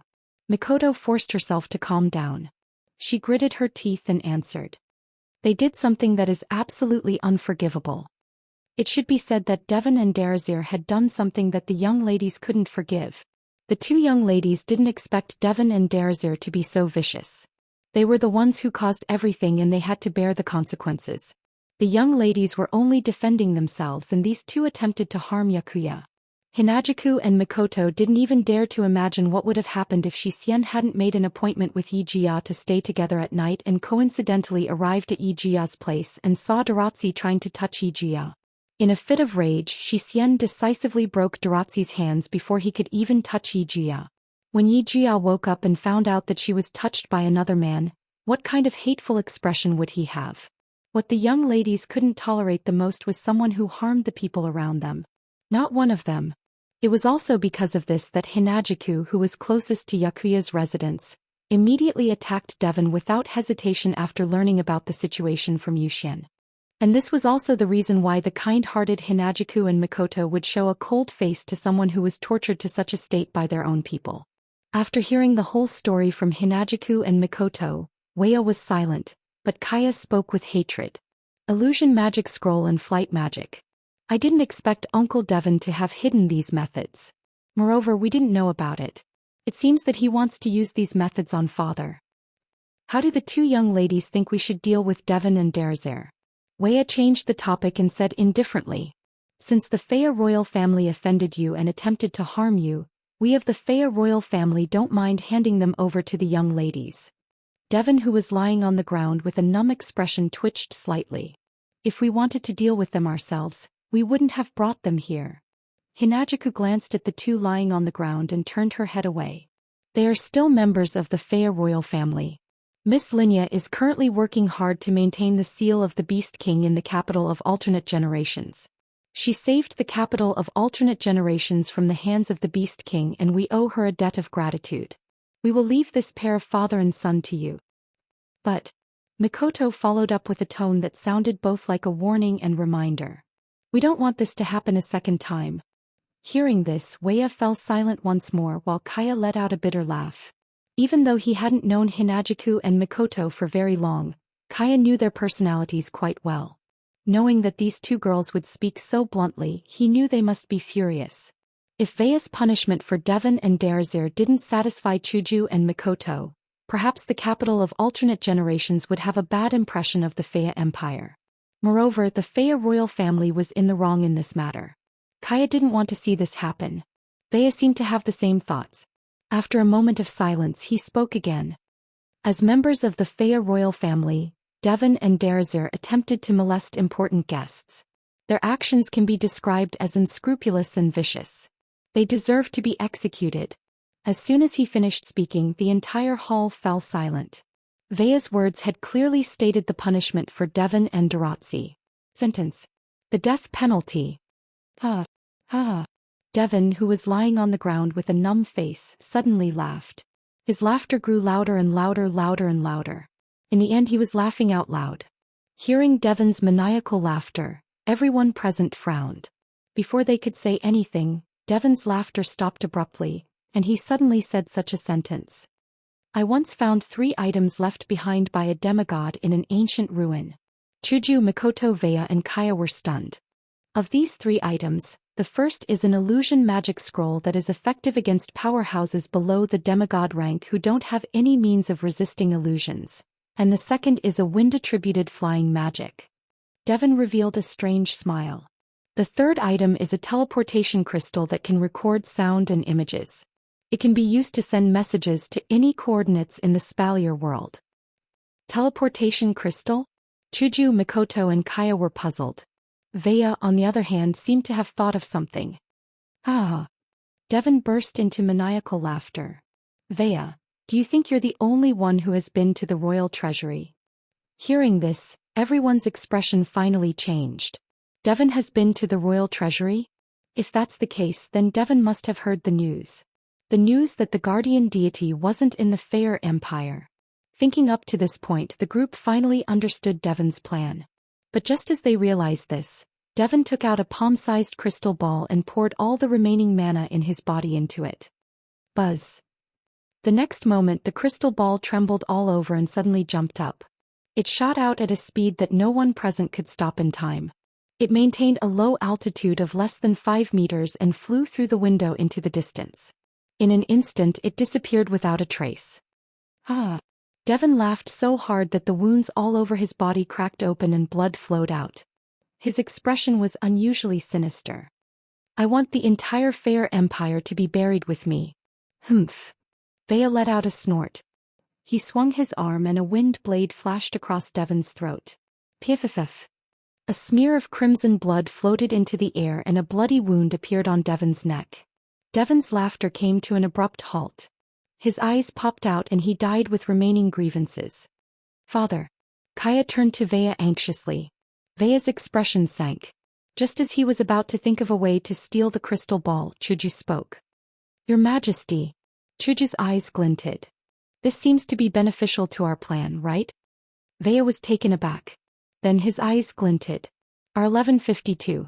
Chapter 1969. Within the borders of the Fea Empire, there was such a vast forest. It was a forest that could nurture all sorts of precious medicinal herbs and provide all sorts of precious food ingredients. However, today this forest was occupied by a group of uninvited guests. A group of demonic beasts. Roar. Roar. Roar. Amidst the roars of various demonic beasts, every once in a while, a ferocious aura would reverberate in this natural treasure land. Huge magical beasts were moving back and forth in the boundless sea of trees.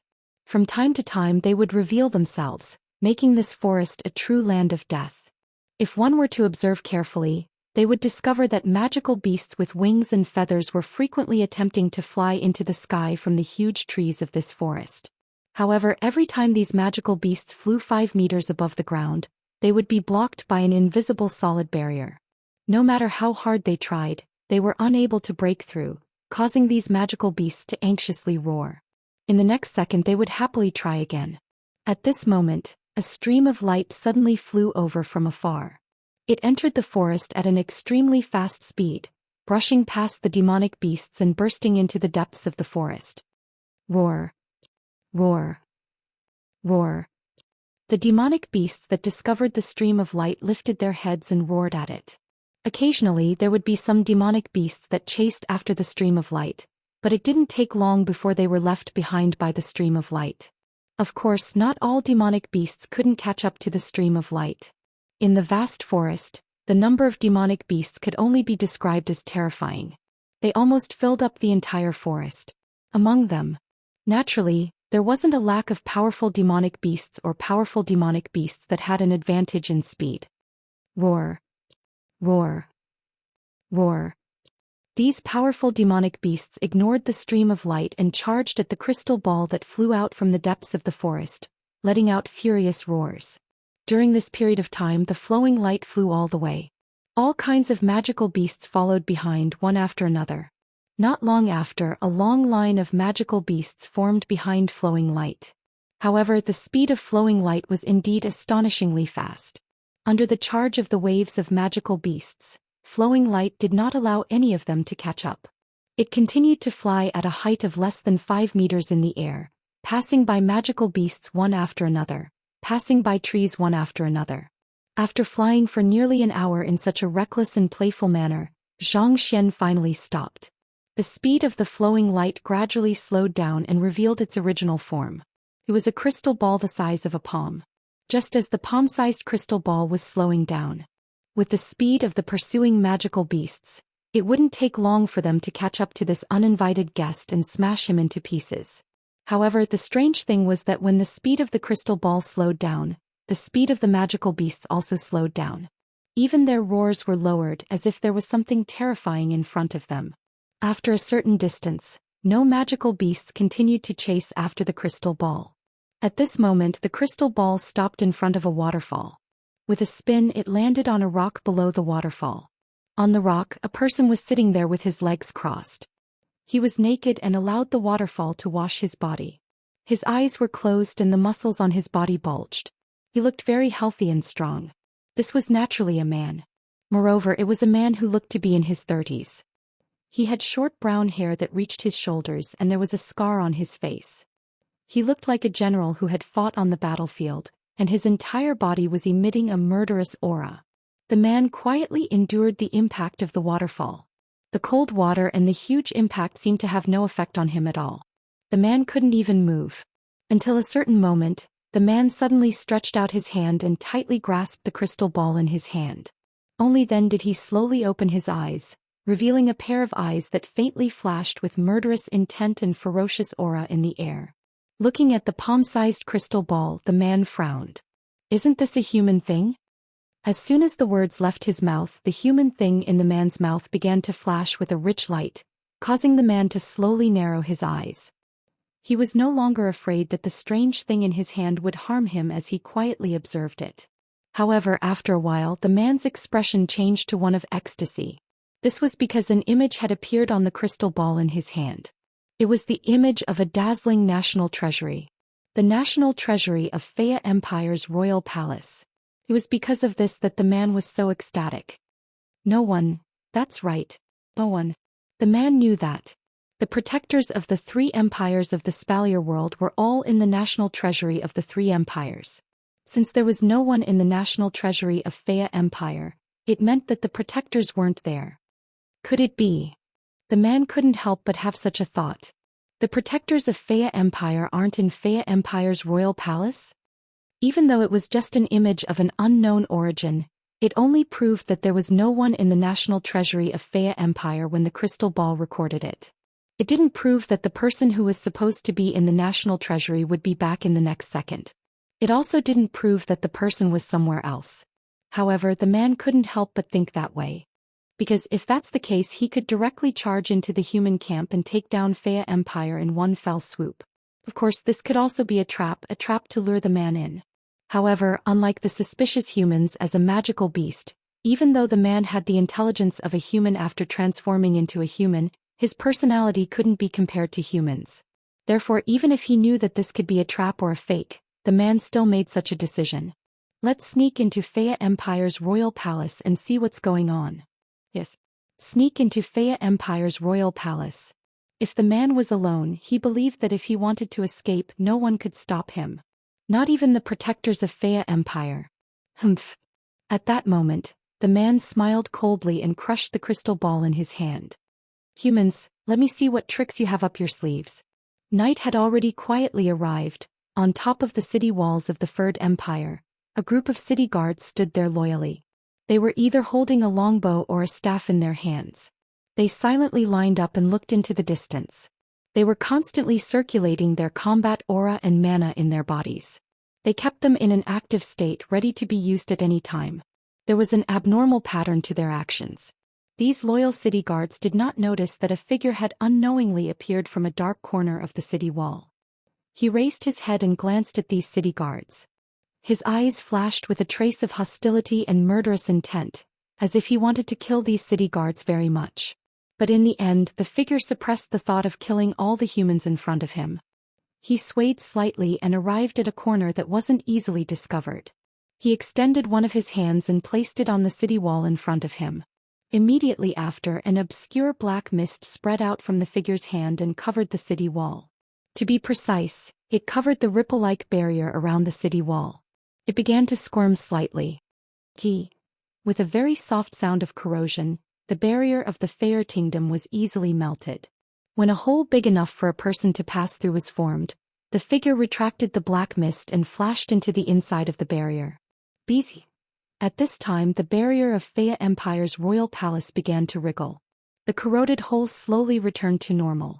Seeing this, the figure sneered. Human barriers are quite high-level, they can even repair themselves. After saying this, the figure looked up and glanced at the city guards. He smiled eerily and turned into a shadow. He moved to the top of the city walls and hid in a dark corner where the city guards couldn't see. With a flash, he charged into the royal palace. Chapter 1970. In the dead of the night, other than the sound of breathing coming from every building in the Fia Kingdom, there was only the faint sound of orderly footsteps echoing in the surroundings. Those were the footsteps of knights patrolling the streets of the Ferdian Kingdom's royal city. They were fully equipped with armor and at least rare-grade equipment at their waists. The knights had solemn expressions on their faces. They had one hand on the armors at their waists, while the other was swinging casually. They were lined up in an orderly manner. The leader of the knights was holding a magic lamp that emitted a faint light. They patrolled the streets in an orderly manner. Among these knights, there was not a single magician wearing a long robe. Compared to the warriors who focused on cultivating battle aura and had strong bodies, the magicians who cultivated magic power and cast spells were undoubtedly weaker. Of course, in the Spalier world, there were many spells that could improve the target's body in a short period of time. However, that was not only temporary. Casting spells meant using up mana. Compared to the warriors who did not need to use combat aura to maintain a strong body, the magicians were at a disadvantage. Therefore, magicians were not very suitable for patrolling jobs that required long periods of time and constant vigilance.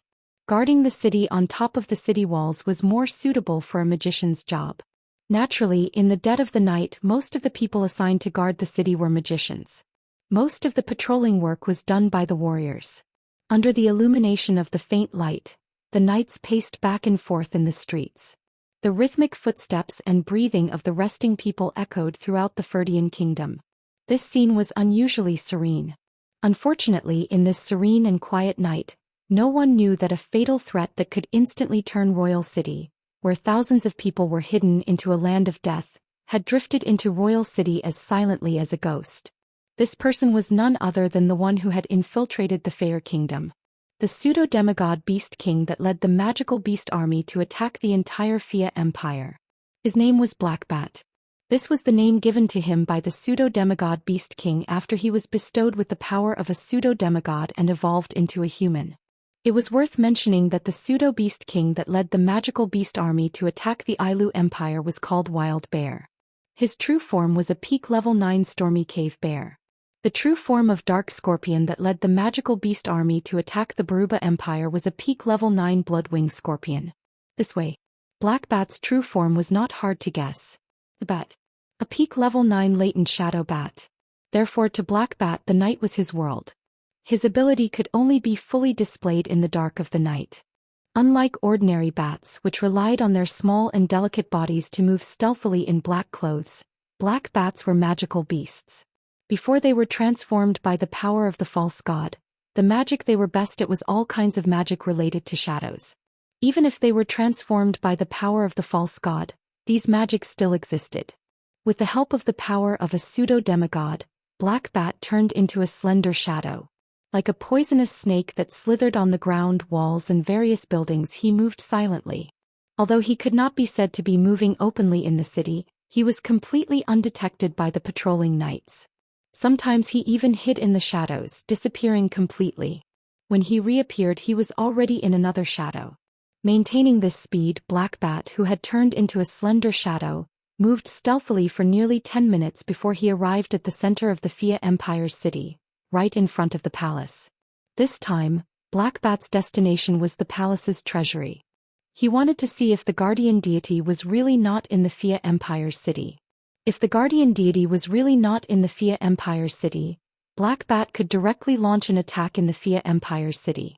By then there would be no need for the magical beast army to act. Blackbat alone would be enough to destroy the entire Fia Empire's city. However, what Blackbat didn't notice was that while he was rushing into the palace in excitement, Ikaros, who was in one of the lofts in the resting area of the palace, raised her head. Her eyes were like those of a sci-fi movie. With Blackbat's speed, after circling the entire Fia Empire's palace, it took him half an hour to find the palace's treasury. In a hall in the deepest part of the palace, Blackbat's shadow materialized at the end of a corridor. Blackbat's powerful body was exposed to the air as he looked ahead. What appeared before Blackbat's eyes was a door, a huge door. The door was at least 10 meters tall and 4 meters wide. A person standing in front of this door would appear extremely small, even if it was the pseudo-beast king who had destroyed the entire Fia Empire's city in an instant. As a magical beast whose original form was a bat, the black bat's body wasn't very large before it transformed into a human. Even though magical beasts were unusually large in size and peak magical beasts of the 9th rank were even more so, the black bat was one of the rare types of magical beasts that were relatively small in size. Hence, Black Bat couldn't help but be stunned for a moment as he stared at the gigantic door in front of him, even though he had killed countless huge magical beasts in the past. Then he closed his eyes and the shadow under his feet continued to elongate and extend, covering Black Bat's body. With a circle, he darted towards the door and squeezed into the gap of the door like a paper man. Buzz. However, as soon as Black Bat squeezed through the gap of the huge door, circles of translucent barrier formed by crystals fluctuated abruptly. In the blink of an eye, the barrier enveloped the entire hall and imprisoned the Fia Empire's palace treasury within. Tutori Field of Will. And it was a Tutori Field of Will, cast by 50 Misaka sisters at the same time. Not good. Black Bat, who had crawled into the crack of the door, realized that something was wrong after noticing a trace of abnormality. He also understood that he might have fallen into a trap. He turned his body into a shadow and rushed in the direction of the door at an extremely fast speed. He then slammed into the door heavily. Boom. As a loud sound reverberated, the entire Fia Empire's palace treasury shook. The sound was so loud that it was enough to shatter an ordinary person's eardrums. Even the ground began to rumble. The gigantic door that Black Bat had turned into a shadow shook violently as well. The territory that covered the door started to crack like glass. However, it did not shatter. Instead, Black Bat was knocked back and revealed his original form. His expression was very ugly. After all, this was the combined power of 5,000 of the Misaka sisters who could unleash the power of a Tier 8 fighter. This was the territory that was formed by the combined power of 5,000 of them. Even if Black Bat was a pseudo-demigod, his attack power in his shadow form was definitely not as strong as when he was in his true form. It was normal that he couldn't break through the Chitori field of will, cast by 50,000 Misaka sisters in his shadow form. Black Bat seemed to have realized this as well. A thick black fog surged from his body. Just as he was about to unleash his full strength to shatter the Chitori field of will, a violent whirlwind descended from the sky and landed on his body. Black Bat's gaze turned cold and he decisively retreated. He stomped heavily on the ground and with a muffled sound his body retreated like a bullet fired from a barrel. Boom! The violent whirlwind descended from the sky and landed on Black Bat's original position. With a loud boom, the whirlwind expanded like an explosion, setting off a cloud of dust and turbulence that spread in all directions. Black Bat, who had stabilized himself, finally realized what was going on. There was not even a slightly bigger box in the Fia Empire's palace treasury that was supposed to be filled with treasures of the Fia Empire's royal family. There was only an extremely vast empty hall. Seeing this, how could Black Bat not understand? The items in the Fia Empire's palace treasury had all been moved away. All that was left was an empty hall waiting for him to jump in. As expected, this was a trap. With this thought in mind, Black Bat calmed down. He opened his mouth slightly and revealed two sharp fangs. Chapter 1971. Whoosh! A gust of wind blew through the vast treasury without warning, carrying away the smoke and dust that filled the air. As the smoke and dust dissipated, several figures of different heights were exposed within the smoke and dust. Black Bat was forced into the interior of the treasury. Chuju, Mikoto, Ikaros, Thea, Duskcord. Black Bat's eyes were filled with murderous intent as he watched the group of girls appear in front of him. Although demonic beasts were called demonic beasts, since they were beasts they had their own habits and most of their personalities were determined by this. Take Baron Bear for example. His true form was a bear, so he had an unusually violent temper. Among the three demonic beast kings he was the most violent. He had developed limbs but a simple mind. Dark Scorpion's true form was a scorpion. He had a vicious heart and every time he opened his mouth he wanted to exterminate humans and turn them into livestock. On the other hand, Black Bat's true form was a bat. His personality naturally leaned toward the cold and bloodthirsty side. If Baron Bear and Dark Scorpion wanted to exterminate humans because of the demonic beast king's order and wanted the demonic beasts to rise up and become the master of the Spalier world, then Black Bat's desire to exterminate humans was completely out of his own heart. It wasn't just humans either. As long as the bat could see blood and hear the screams of others, it would be very happy and would do anything for this goal. And now, a group of girls was standing in front of Black Bat in broad daylight. They even set a trap for him to jump into. How could Black Bat's murderous intent not be suppressed at all? However, Black Bat's bloodthirsty nature didn't mean he was an idiot. Under such circumstances he took a deep breath, calmed his emotions and looked around. He saw that everything in the treasury had been moved away, leaving behind only the walls, ceiling, floor and entrance. They were all covered by a thick layer of Turde Tori. It made one wonder if even air couldn't enter. Not only that, but on top of that thick layer of Turde Tori, circles of dim light were rippling like water. This was a familiar scene. Black Bat immediately recognized the body of the dim light. Barrier? You guessed right. Chuju, who was holding the crystal sword, suddenly smiled. It's not just the Turde Tori that my sisters have deployed. Outside the palace, Yizichin looked around. There are also 3 Type 9 powerhouses and 333 Type 8 powerhouses from the Fea Empire. Fea's Emperor Weya and Prince Kaya are also outside. Mikoto smoothed out the bangs on her forehead. Her delicate face had the same confident and heroic expression as before. You know the wind of dissolution, right? Black Bat wasn't a very smart person, but he did know that the dissolving wind belonged to the members of the Fea royal family. It was a spell that could dissolve all energy attacks. Coupled with Mikoto's words, Black Bat immediately understood. Other than the Turt Tori and the barrier, the Fea royal family's dissolving wind was also working in this palace. In other words, if Black Bat wanted to escape from the treasury, not only would he not be able to use energy attacks, He would also need to have the pure physical strength to shatter the Tier Tori cast by the 5,000 Misaka sisters who could unleash the power of Tier 8, as well as the highest level barrier cast by the 3 Tier 9 and 333 Tier 8 champions of the Faya Empire. Did Black Bat have such strength? Of course he did. But it wasn't something that could be done in a short amount of time. Black Bat felt that if he could only rely on pure physical strength, he would need at least 100 punches to break these bindings and escape. During this period of time, the human girls in front of him wouldn't just watch from the side. Black Bat wouldn't be stupid enough to give up all his defenses to escape under the watchful eyes of a group of human girls. Trapping me here is useless. Black Bat said coldly. You should understand, right? Of course. Hinajuku raised the crystal sword in her hand and pointed it at Black Bat from afar.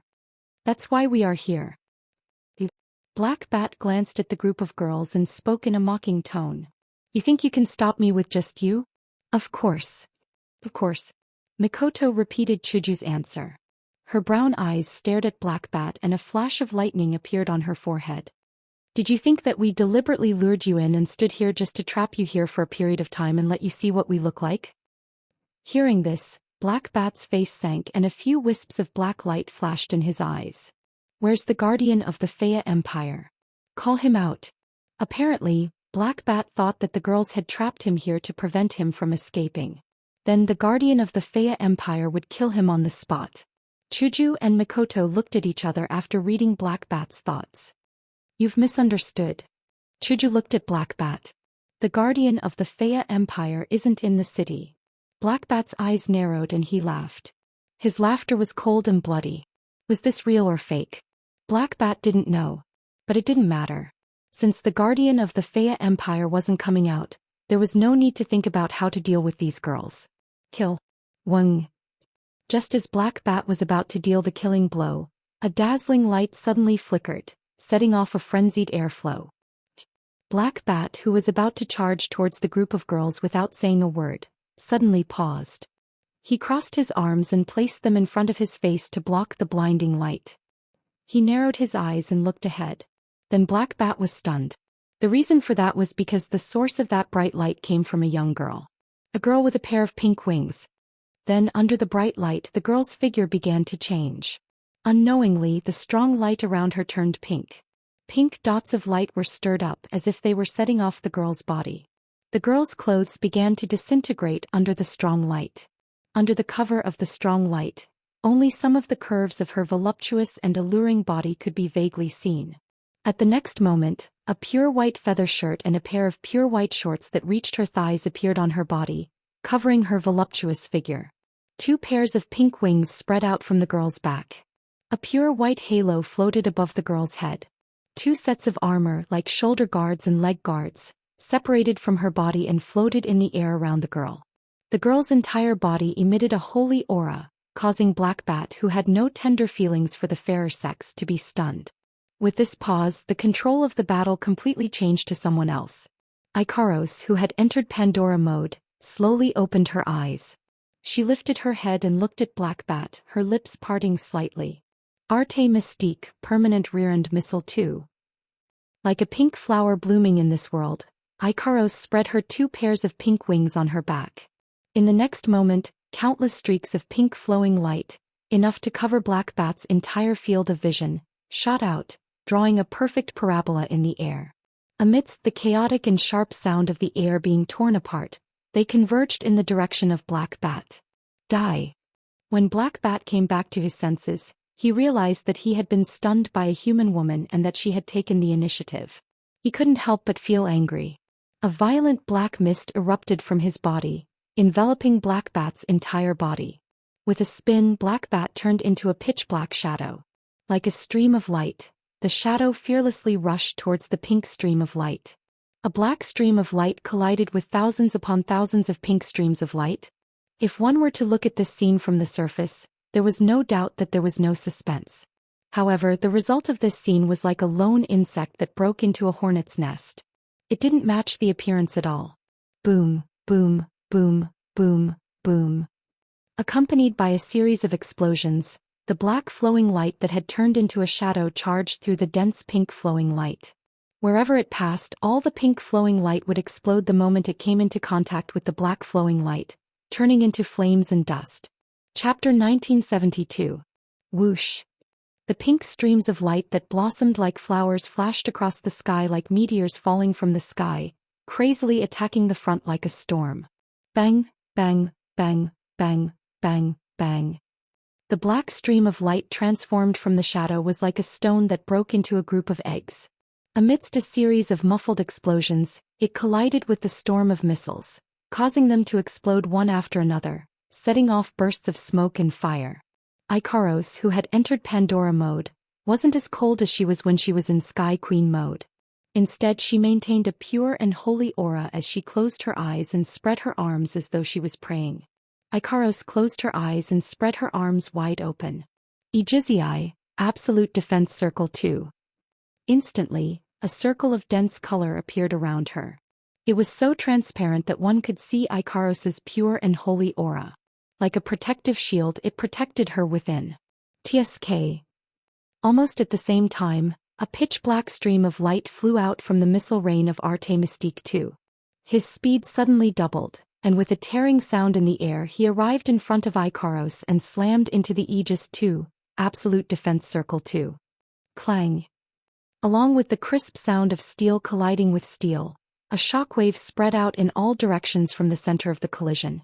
Smoke and dust filled the sky and instantly enveloped half of the Faya Empire's treasury. Bam. Then a crisp shattering sound came from the center of the shockwave and dust cloud. Small protrusions appeared on both ends of the dust cloud that covered half of the Faya Empire's treasury. It was as if he had spat out something. Two figures flew out from within. They were none other than Ikaros and Black Bat. Ikaros, who was sent flying, had a touch of redness on her face. Black Bat's fist was also dripping with blood. Obviously the collision just now. Both sides suffered damage. This was an inconceivable thing. One must know. With Ikaros's strength in Pandora mode, Aegis 2 Absolute Defense Circle 2 was definitely capable of withstanding the all-out attacks of three peak stage 9th stage powerhouses. Furthermore, the Aegis 2 Absolute Defense Circle 2 also had the effect of reflecting all damage back. If three peak-tier combatants of the 9th step really went all out against Ikaros, who had activated Aegis 2 Absolute Defense Circle 2, the result would be Ikaros would be unscathed while the three peak-tier 9 combatants would be killed by their own attacks. Looking at the current situation, Black Bat did seem to have suffered a bit of recoil damage, but it was only a scratch on his fist. Ikaros, on the other hand, obviously suffered a bit of damage, proving that Aegis 2 Absolute Defense Circle 2 was destroyed by Black Bat. From this, one could more or less see how powerful a pseudo-demigod powerhouse was. Honestly speaking, with Ikaros's strength, there was almost no chance of winning against Black Bat. But don't forget, Ikaros wasn't alone. Ha! In the next moment, along with a delicate shout, a burst of rich blue and white lightning flashed in the sealed treasury. Black Bat discovered that when the blue and white lightning flashed, the light above his head seemed to be suddenly blinded. A large shadow suddenly appeared on the ground, causing Black Bat to raise his head and look at the sky. Immediately, a wave of iron sand rushed down like a pitch-black waterfall into Black Bat's vision. "Get down here." Mikoto's delicate voice rang out once again. Following that, the blue-white electric light became even denser and the pitch-black iron sand wave crazily rampaged. It was as if a pitch-black mountain was pressing down, heavily crashing down. If it was someone else, even a peak tier 9 combatant wouldn't be able to ignore such a powerful attack. But not only did Black Bat ignore it, he even sneered. "That's all you got?" As his voice faded, a cluster of pitch-black fog suddenly erupted from Haybat's body. It was like an arrow that had been released from a bow as it suddenly soared into the sky from Haybat's body. Like an ant that had collided with an elephant, it violently collided with the iron sand wave that was charging down. Then something strange happened. TSK. Amidst the sound of water being poured on fire, all the iron sand waves that came into contact with the black gas seemed to have disappeared into thin air. They were crushed into nothingness amidst a series of sizzling sounds. At this moment, two completely different voices entered Haybat's ears. His expression stiffened as he turned his head and looked in a direction not far away. Their Yijia and Xian were standing side by side holding different weapons in their hands. Their bodies were wrapped in purple-blue restraints, their hands, legs and necks were all shackled. Broken chains were still attached to the shackles. Yijia and Xian stood side by side, holding different weapons in their hands. Yejusher's right shoulder sprouted a pair of inanimate steel-like wings. A gauntlet appeared on his right hand. He held a huge spiked spear with a sharp top and rounded bottom. Whirlwinds swirled around the spear making whooshing sounds. Yejuxian's left shoulder sprouted a pair of inanimate steel-like wings. A gauntlet appeared on her left hand. She held a chain with a diamond-shaped blade in front of it. The chain moved up and down creating gusts of wind. The spiritual equipment and angel, unique to elves, appeared on the Bao sisters' bodies at the same time. Mikoto and Ikaros silently appeared on the left and right sides of Yejusher and Yejuxian. The four young ladies exchanged glances with one another.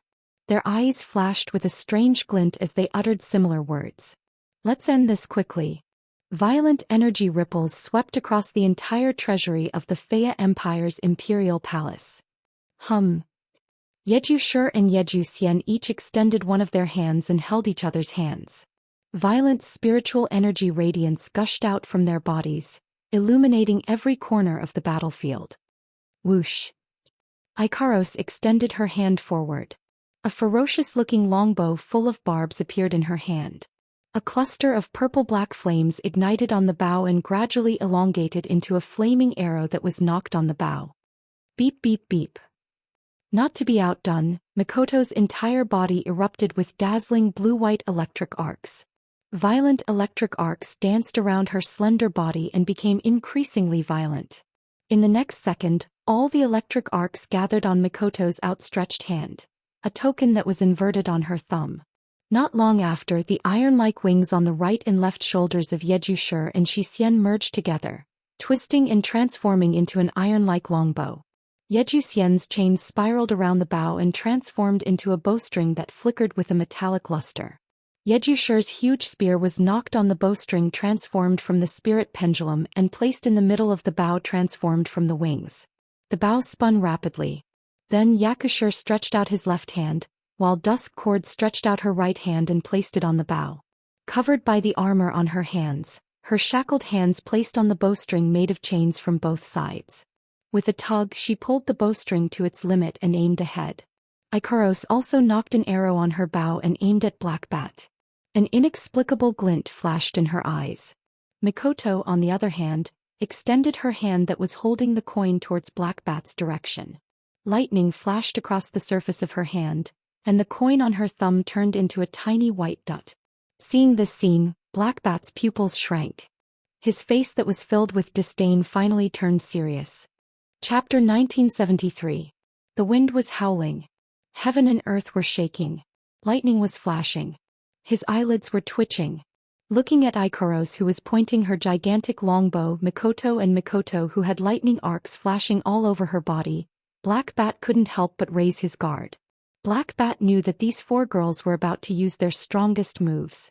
Black Bat didn't know if these moves would cause him to lose his absolute advantage, but he knew that no matter if these moves were a threat to him or not, it was impossible for him to dodge. There was no other reason other than there was no place to dodge. Although the treasury of the Faya Empire's royal palace was vast enough to hold a castle, with 4 powerhouses of at least the 9th rank using their strongest attacks, even 10 castles would be destroyed in an instant, right? Therefore, regardless of whether Black Bat chose to dodge or not, if these attacks landed in the Faya Imperial Palace's treasury, the aftershocks would still sweep Black Bat away. Go in. In other words, Black Bat didn't know if these attacks would threaten him or not. If he didn't dodge, he would be hit. If he dodged, he would still be hit. Just a bunch of human women. Black Bat's sharp fangs poked out of his mouth, his eyes flashing with killing intent. Why would I need to dodge? After saying that, Black Bat abruptly propped himself up, and a burst of black and red mist immediately gushed out from every part of his body. Like spiraling ghostly shadows, the mist began to hover around Black Bat amidst a series of sharp GG noises. As a result, the ghostly shadows flew at an extremely fast speed like black flags, circling back and forth around Black Bat's body in the form of a protective barrier. It kept spinning around Black Bat's body. Black Bat didn't see it. When he chose to defend with all his might, that is, he didn't evade, nor did he rush forward to take the initiative before the girls could unleash their attacks, including Ikaros. Mikoto's eyes lit up. Hurricane Rider, Raphael. Sky Racer, Alkanaf. Apollo, Apollon. Railgun, Super Railgun. The next moment, shouts that seemed to come from the edge of the sky reverberated throughout the Faya Empire's imperial treasury. This caused the world to fall silent for a moment. This silence seemed to last for a second but also for a minute. It seemed like a moment but also like an eternity. When it completely disappeared, a chaotic energy ripple that no one could ignore shook the area. Under the influence of the chaotic energy ripples, the entire space within the Faya Imperial Palace started to vibrate. A series of neatly superimposed sharp sonic booms sounded together, causing the space to vibrate from afar to near. Immediately after, a silver stream of light that stirred up layers of wind waves, a purplish-black flame that was so hot that even the air was distorted, and a dazzling orange beam of light cut through the space at the same time. They were like three meteors that fought to be the first to burst out, shooting straight ahead. Kacha. The silver light that created waves, the purplish-black flame that was so hot that it distorted the air, and the dazzling orange light that was dazzling caused the space to crack. This caused the already shaking area to shake even more violently. The energy ripple and the sharp sonic boom that reverberated in the area became even more intense. What followed was a flash of the three terrifying attacks. Looking at the three attacks that caused the space to crack and almost shatter, Black Bat's eyes were dyed with the black mist and looked extremely sinister. He reached out his hand. GG. The ghostly shadows that were revolving around Hey-Bat let out a mournful cry. They paused for a moment and then gathered on Hey-Bat's outstretched hand. Gradually, they turned into a whirlpool of dark clouds that was held in front of Hey-Bat like a shield. The silver light that created waves, the purplish-black flame that was so hot that it distorted the air, and the dazzling orange light collided with the dark cloud-like whirlpool under the gazes of Mikoto, Ikaros, Zhou Xian and Hey-Bat. Boom!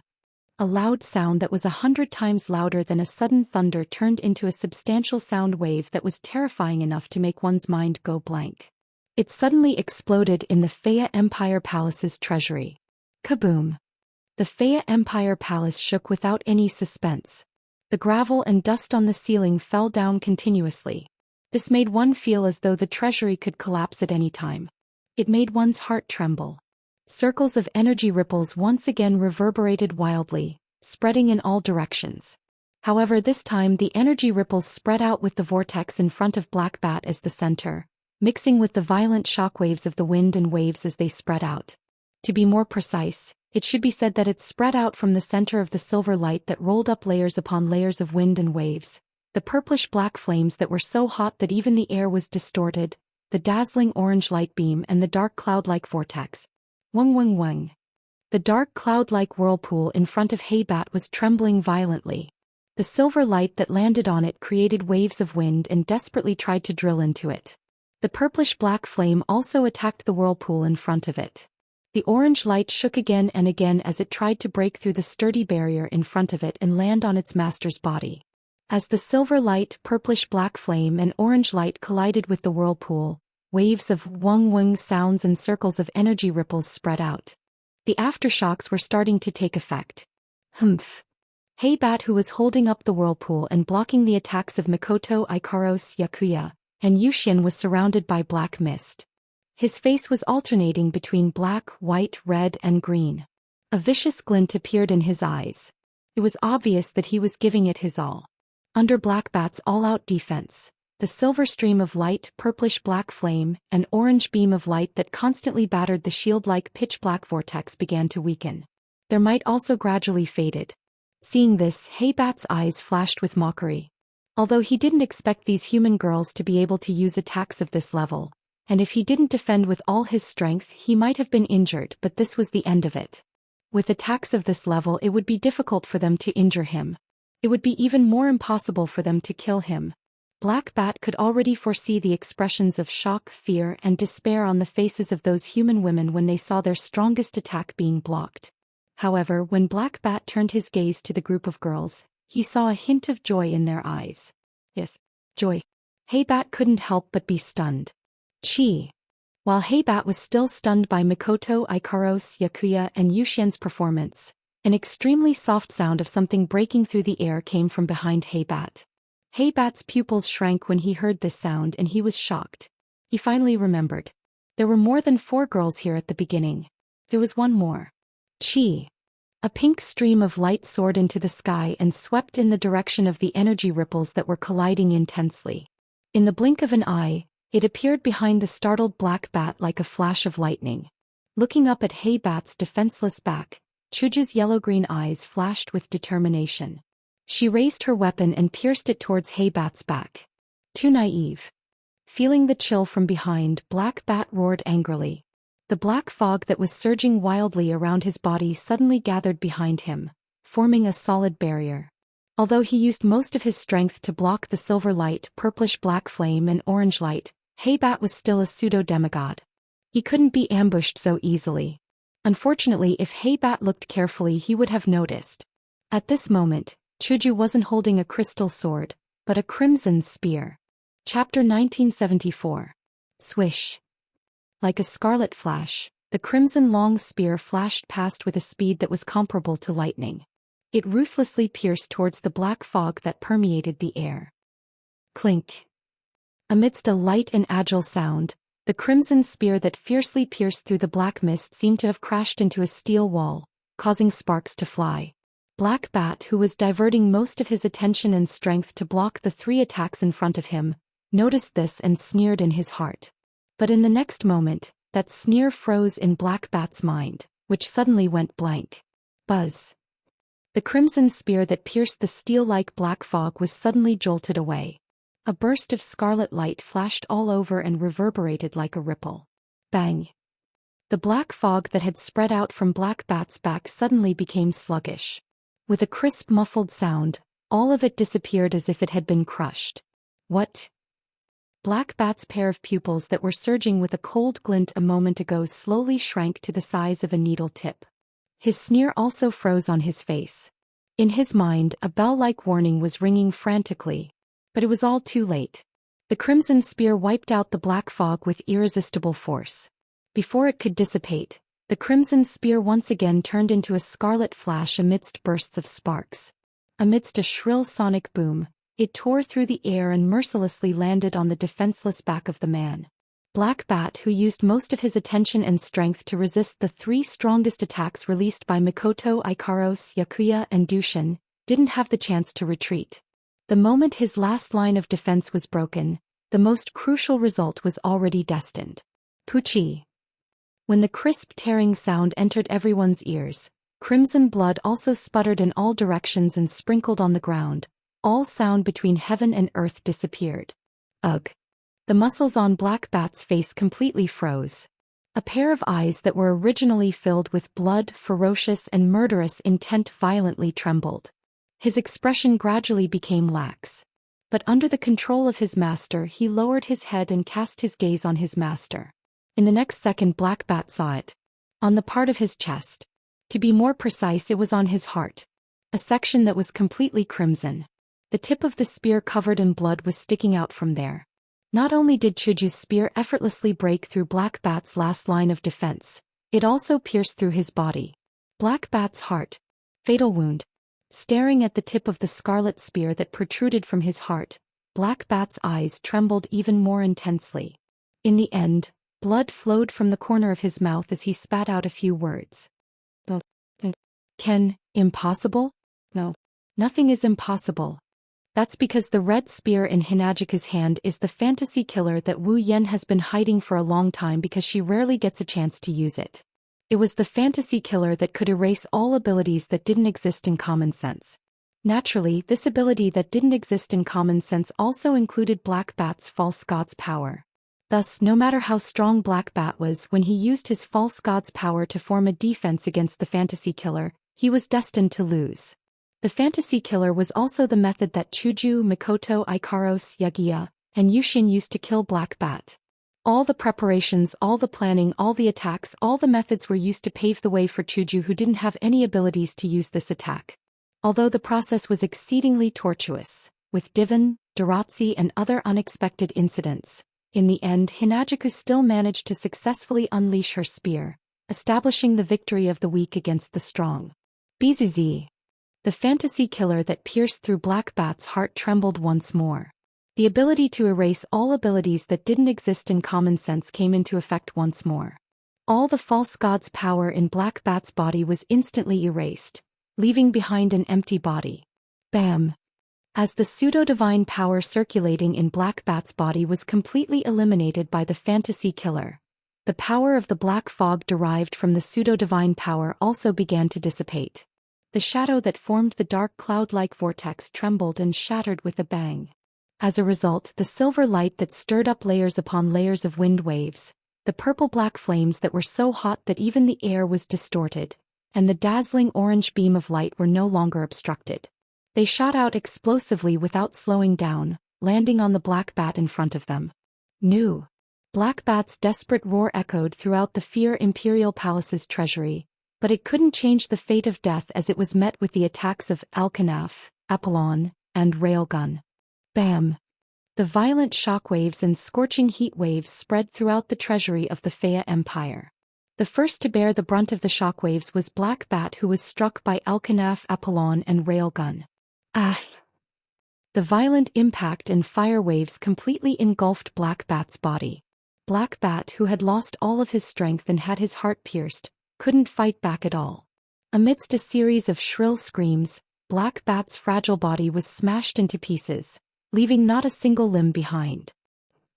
Holding fantasy killer, Hinajuku rushed to Black Bat's back and pierced his heart with her spear, erasing his strength and killing him instantly. She was the second person to be affected by the shockwave. Her expression changed drastically as she turned into a flash of light and retreated as fast as she could. However, no matter how fast Chuju was, it was too late for her to dodge the shockwaves caused by Alchemy, Apollon and Railgun. Fantasy killer could erase the power of supernatural abilities, but it couldn't erase the secondary phenomenon caused by supernatural abilities.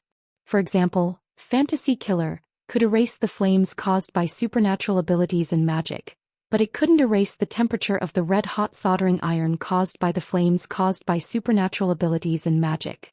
Although the temperature was caused by the flames caused by supernatural abilities and magic, it was a secondary phenomenon. Fantasy killer couldn't erase it. Fantasy killer could only affect the supernatural abilities directly.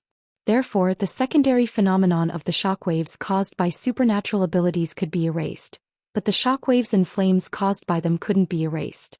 Hinajuku could only retreat with all her might. She watched as the shockwaves and flames spread towards her. Gritting her teeth, she waited for the impending pain. At this moment, an anxious voice rang out. Dual Variable Wing System. Deactivate. Variable Mobile Armor System. Deactivate. Armor reduced by 60%. Rotation performance increased by 550%. Accelerate. The moment his voice fell, a sharp piercing sound mixed with the vibration of the air suddenly reverberated in this space. The sound almost drowned out the sound of the impact of the wind and the waves of fire. Chuju quickly turned to the direction where the sound came from. Ikaros, who was carrying Mikoto Yakuya and Zaizan in her arms, came into sight. Her speed was even faster than Chuju's.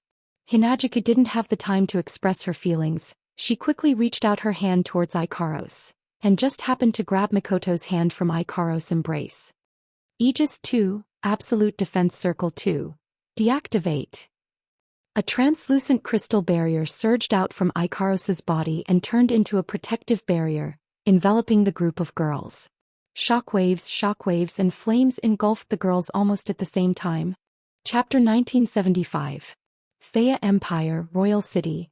Around a hall in the deepest part of the palace, a dense crowd of people surrounded the hall in the middle, their bodies flickering with various kinds of light.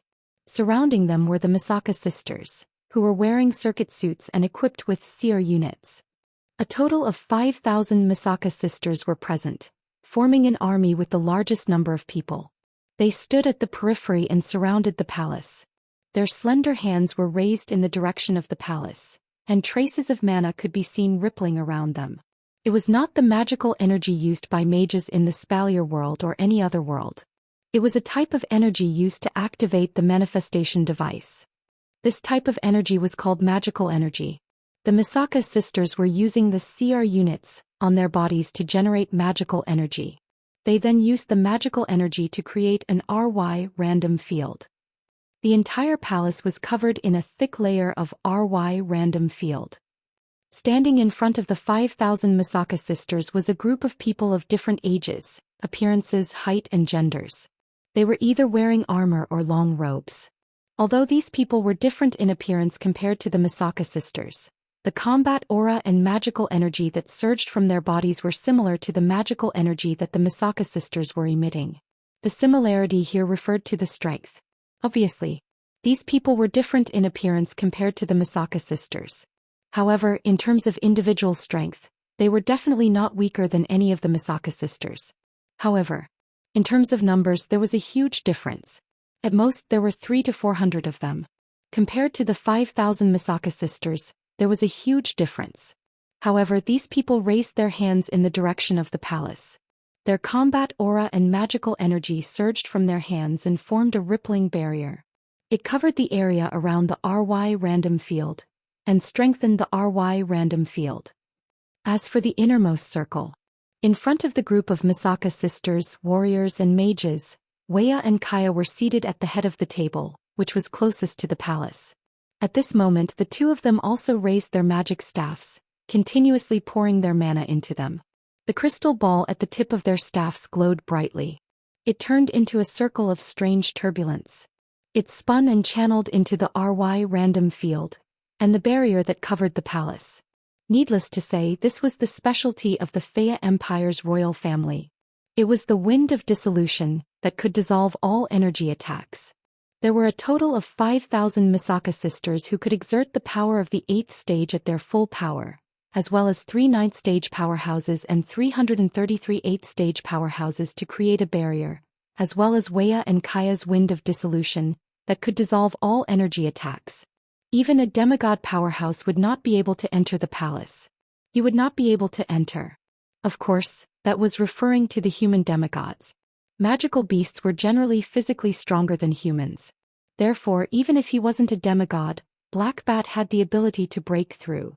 Because they knew this, Wuxia and Kaya's expressions were solemn from beginning to end.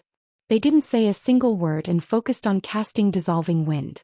They were doing their job faithfully. Boom.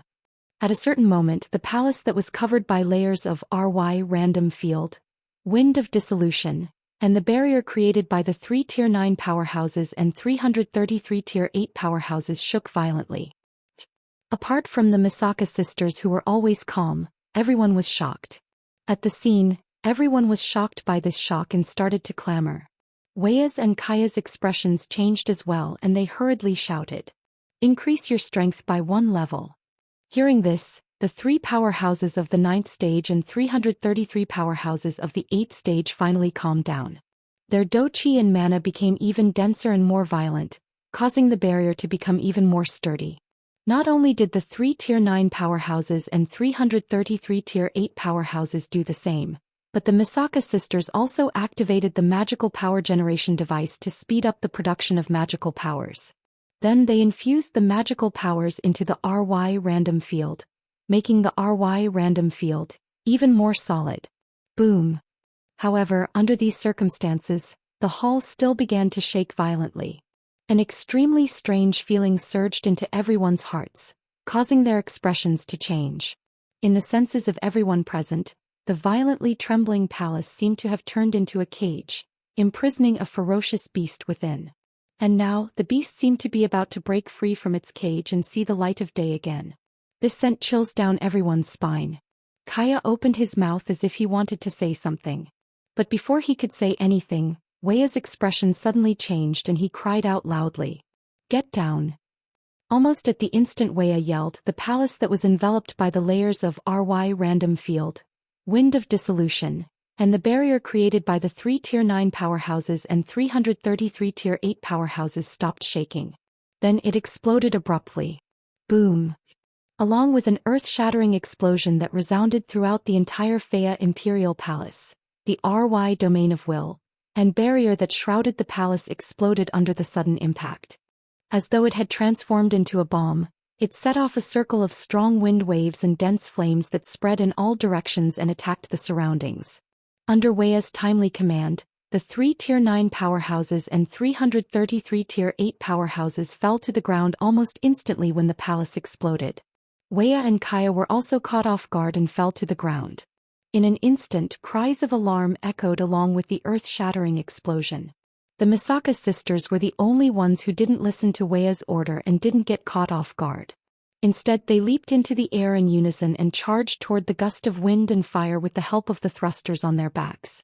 Once again, the light of RY, territory at will, shone and rippled out from their bodies. Buzz. Amidst the turbulence in the air, the Misaka sisters' RY, willful territory, overlapped and formed a brightly colored RY, willful territory. It opened and closed like a giant mouth, engulfing the strong wind and the intense flames that were gushing at them. Boom!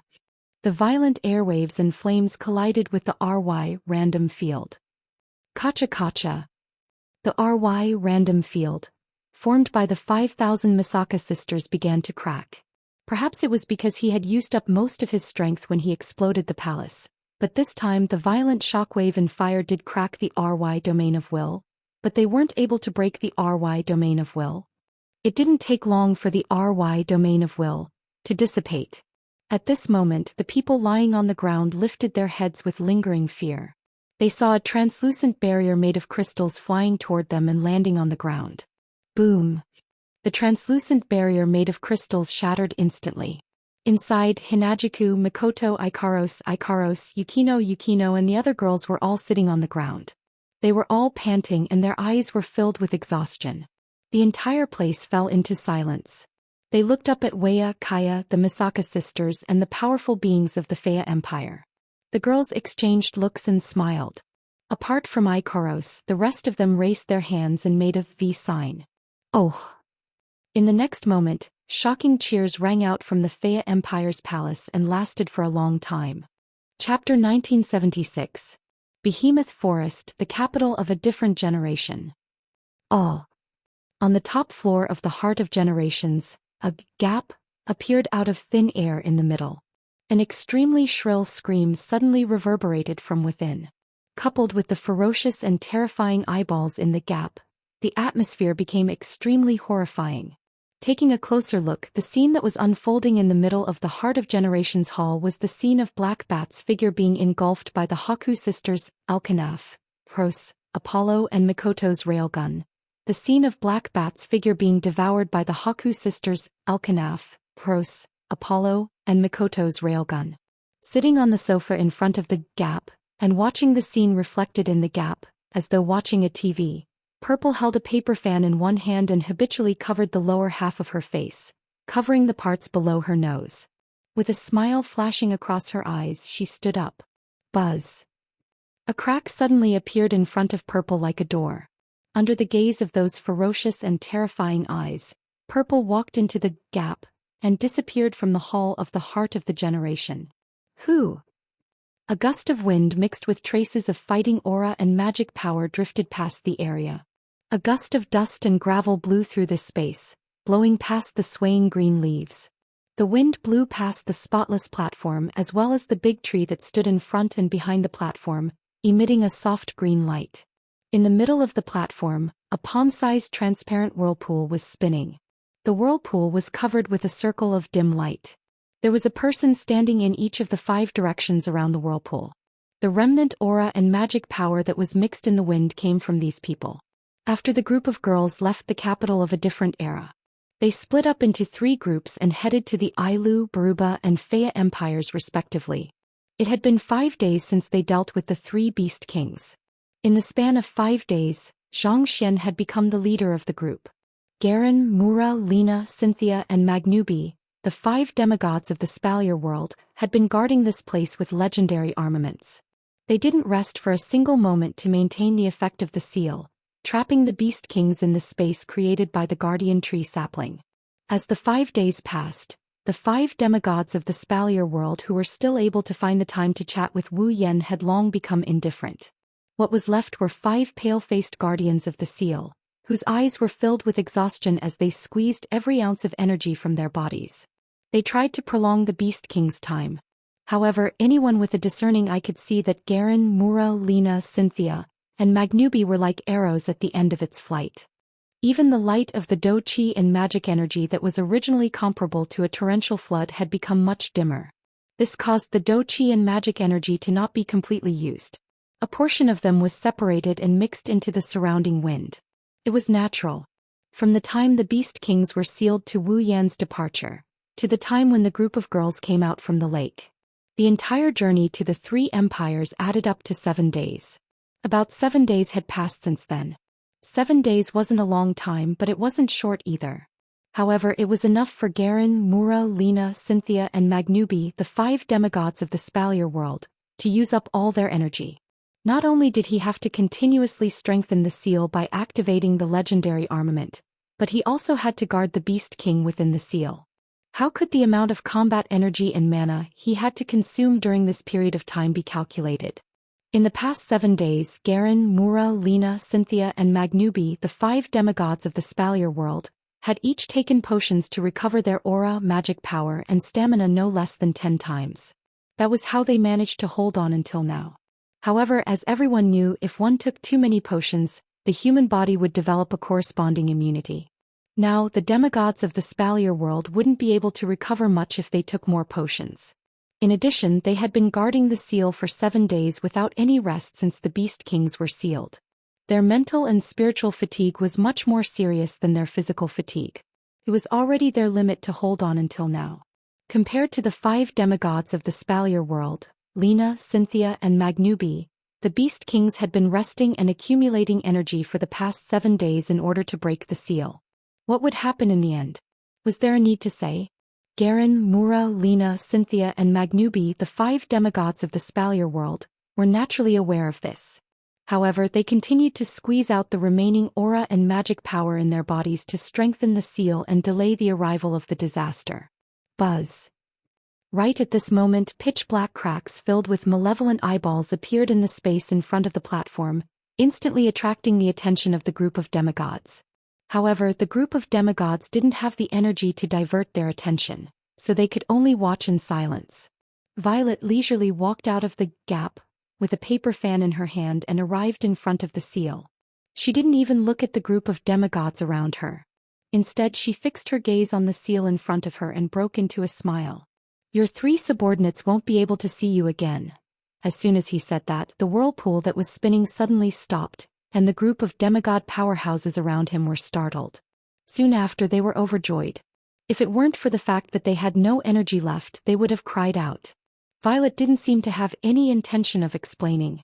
Instead, she flipped her hand and a cube-shaped enchanted field the size of a palm appeared in her hand.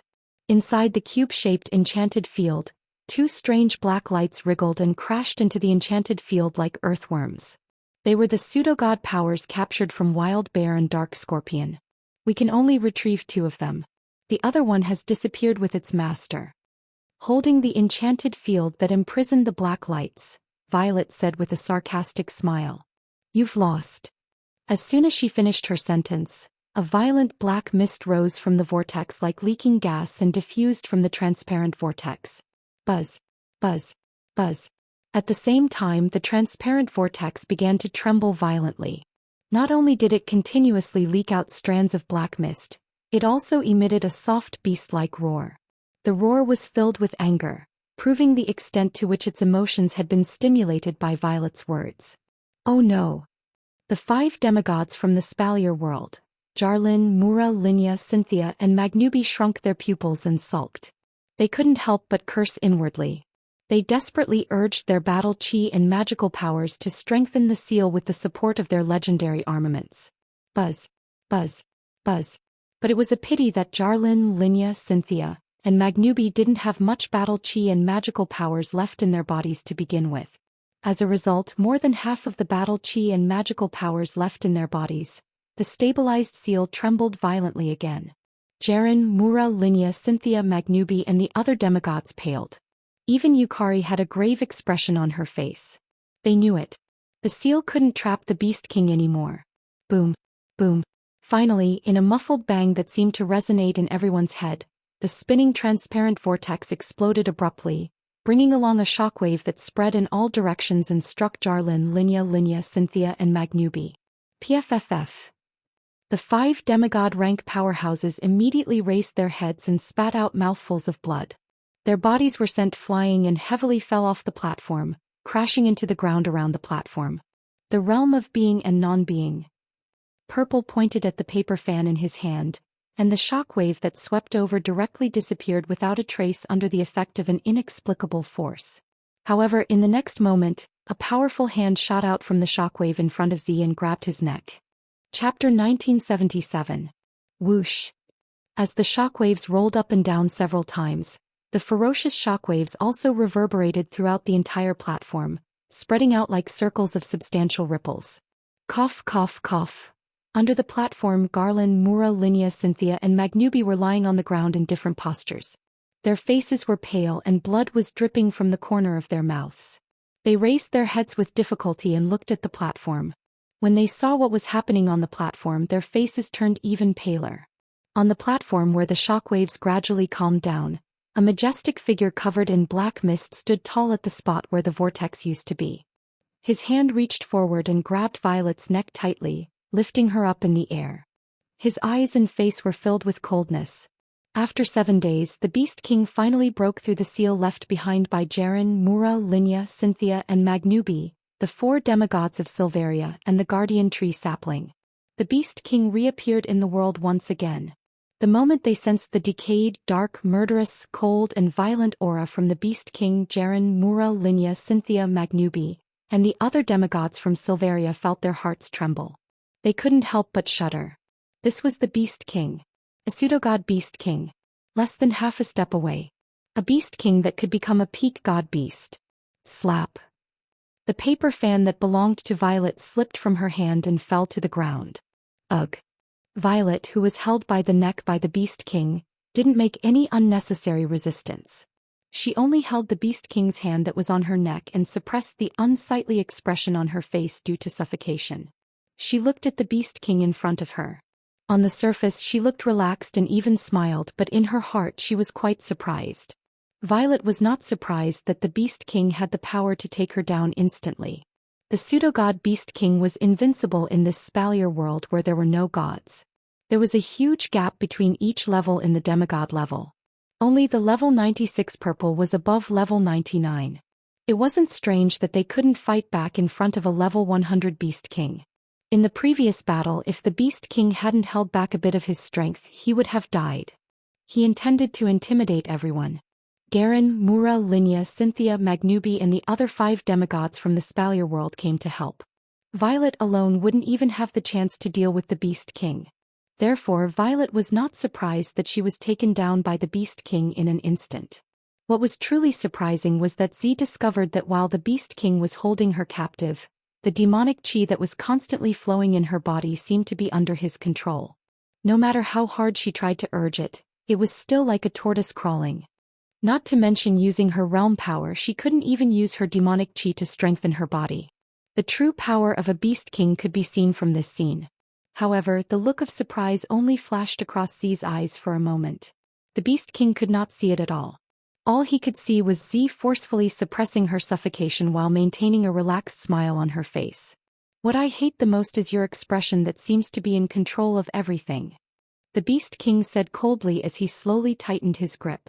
Finally, a pained expression appeared on Purple's face. Don't tell me you think you can fight me just because you took care of those 3 pieces of trash? Me? Fight you? Amethyst forced out a smile with great difficulty. Under the suffocating feeling he spoke word by word. Wrong. The one who can fight you is not me, not you? The Beast King sneered. You mean there is someone who can fight me? Violet smiled bitterly and didn't say anything else. The current situation didn't allow her to say anything else. The suffocating feeling was getting stronger. Ikumo Violet, even if there is such a person, you won't be able to see it. The Beast King's eyes glinted as he looked at Violet, who was gripped by his neck and lifted in the air. He then turned to look at the enchantment that Violet had been holding in her other hand, which contained the power of the false god, and sneered again. But I have to thank you for delivering the demonic chi to me. It just so happens that I used up some of my strength to break free from the seal. It's a good chance to replenish it. After saying that, the Beast King stretched out his other hand and pointed at the enchantment that imprisoned the false god's power in Violet's hand. Boom. Just like that, the boundary that imprisoned the pseudo-god power was destroyed by the ordinary finger. The pseudo-god power flew out and was caught by the Beast King. With a tremble, the pseudo-god power drilled into the Beast King's body and became an insignificant part of the trillions of pseudo-god power in the Beast King's body. Even though it was only a negligible portion, an abnormal flush still appeared on the Beast King's face in the instant that the quasi-god's power entered its body. The black mist surging around its body became slightly denser, and its aura also became slightly more powerful, replenishing all of the power that the Beast King had expended to break free from the seal. Jaren, Mura, Linya, Cynthia, and Magnubi, the 5 demigod powerhouses of the Spalier world, couldn't help but reveal a look of despair. The Beast King wasn't someone they could deal with in the first place. Now the 5 of them had basically lost their battle strength and Purple had been captured by the Beast King. As long as the Beast King launched an attack, the 6 demigod powerhouses of the Spalier world would undoubtedly die in the Beast King's hands. By then, without the protection of the demigod powerhouses, the humans of the Spalier world would be like lambs waiting to be slaughtered. They would be at the mercy of the demonic beast army. The situation was set. It seemed that even the Beast King had the same thought. He glanced at Jaren, Mura, Linya, Cynthia, and Magnubi, the 5 demigod powerhouses of the Spalier world, as well as Purple, who was being lifted in midair by the neck. He couldn't help but burst into maniacal laughter. However, at this moment, Purple, who was being lifted in midair by the Beast King, suddenly opened her eyes. She gritted her teeth and frantically circulated the demonic chi in her body. Umph. Purple let out a muffled groan when she forcefully circulated the demonic chi that was suppressed by the Beast King. However, Purple ignored it and continued to extract demonic chi. She pointed her finger at the Beast King's direction. Buzz. The black mist surging around the Beast King's body rolled. The Beast King's maniacal laughter came to an abrupt halt. He widened his eyes and shuddered involuntarily. Boom. An explosive sound rang out from the Beast King's body without any warning. The Beast King's skin was torn apart by this explosive sound, and blood splattered everywhere. Pfft. This time it was the Beast King's turn to spurt out a mouthful of blood. A look of agony surfaced in his eyes. He couldn't help but loosen his grip on Purple's neck, allowing Purple to land on the ground and retreat with difficulty. Cough, cough. Purple clutched her neck and gasped for fresh air while coughing incessantly. You. The Beast King clutched his chest. Blood was flowing from the corners of his mouth and the skin all over his body. The black mist around his body rolled as though it had gone berserk. The Beast King let out a series of painful groans. He glared at the coughing Purple and snarled. You tampered with the pseudo-god's power? Purple continued to clutch her neck. She revealed a carefree smile once again and said sarcastically, Otherwise, why would we come here in broad daylight to provoke your anger and force you to break the seal by force? While the Beast King was enraged, he couldn't help but feel a chill in his heart. No wonder Yakumo Yukari used the deaths of the 3 Beast Kings to provoke him. It turned out that she wasn't trying to vent her anger. She knew that it wouldn't take long for him to break the seal, so she simply infuriated him and forced him to break the seal. This way he would definitely lose some of his strength. Of course, Yakumo Yukari didn't just want him to lose some of his strength. Her true motive was to bring the pseudo-god's power that she had tampered with to him so that he could absorb it to replenish his strength. Then Yakumo Yukari could trigger the hidden dangers in the pseudo-god's power and make him suffer. That was indeed the case. Now, because of the 2 pseudo-god's power that Purple tampered with, the pseudo-god's power in the Beast King's body went berserk. It was as if it wanted to break free from the Beast King's control. The Beast King's expression changed drastically. He clenched his teeth and glared at Purple. Yakumo Yukari. You win. With that, the Beast King leaped into the air and transformed into a ray of light that shot towards the horizon. It did not take long for him to disappear from everyone's sight. Chapter 1978. Seeing the Beast King's silhouette gradually disappear from the sky above the capital of Otherworld, Jaren, Mura, Linya, Cynthia, and Magnubi, who were lying on the ground around the platform, finally snapped back to reality. They struggled to get up and made their way to the platform. Miss C. The pale-faced Cynthia clutched her chest as she helped C, who was also clutching her chest, up. Are you okay? I'm fine, Violet said with a bitter smile. I'll be fine after some rest. That was the truth. Violet did not suffer any injuries. The reason why she looked pale was because she had forcefully mobilized her demonic energy and was caught off guard by the Beast King's attack. Her entire body was in great pain from the forceful mobilization of her demonic energy. She would recover after some rest. However, due to the forceful mobilization of her demonic energy and the Beast King's suppression on Violet's demonic energy, the realm of illusion and reality around the capital of alternate generations had disappeared. Everyone could vaguely hear the roar of the demonic beasts, and the sound was getting further and further away. Come to think of it, the demonic beast army must have realized that the Beast King had left the capital of alternate generations and was recovering from the realm of illusion and reality. Long after the wind came out, it chased after the Beast King and left. Fortunately, the demonic beast army did not ignore the Beast King and attack the capital of alternate generations directly. With the current state of Violet, Garen, Mura, Linya, Cynthia, and Magnubi, the 5 demonic beasts from the Spalier world, they would not be able to turn the tide. It was hard to say if the 5,000 Misaka sisters would be able to stop the demonic beast army's attack. Jarlin spoke in relief when he thought of the current state they were in. Fortunately, the Beast King did not attack us just now. It's not that he didn't attack us, it's that he couldn't. Yukari stood up with Cynthia's help. She felt the pain in her body lessen a lot, and her complexion couldn't help looking better. Now, the demonic divine energy in his body should have gone berserk. Most likely, the trillions of fake god powers would all attack him at the same time. At that time, even if he can deal with us, he will definitely not have a good ending. This was the disadvantage of relying on external forces. If the Beast King had followed the rules and advanced all the way, then his realm was stable. His strength was also stable. Even if Purple had thought of a way to help the Sound Beast King, the Sound Beast King would at most suffer some injuries, which would not be a big deal. In fact, the 2 pseudo-god powers that Purple had tampered with didn't do much damage to the Beast King. Instead, they caused all the pseudo-god powers in the Beast King's body to go berserk, forcing the Beast King to leave. Under such circumstances, if the Beast King wanted to stabilize all the pseudo-divine power in his body, it would definitely take some time. Once again, Purple relied on his extraordinary wisdom to fight for precious time. Garen, Mula, Linya, Cynthia, and Magnubi, the 5 demigod-level experts of the Spalier world, couldn't help but look at Purple with admiration.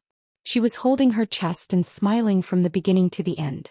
In the beginning, the reason why they were able to seal the Beast King was because, to put it bluntly, if it weren't for Violet's meticulous planning, the sealing tools left behind by the 4 gods wouldn't have been able to be buried in the Beast King's body.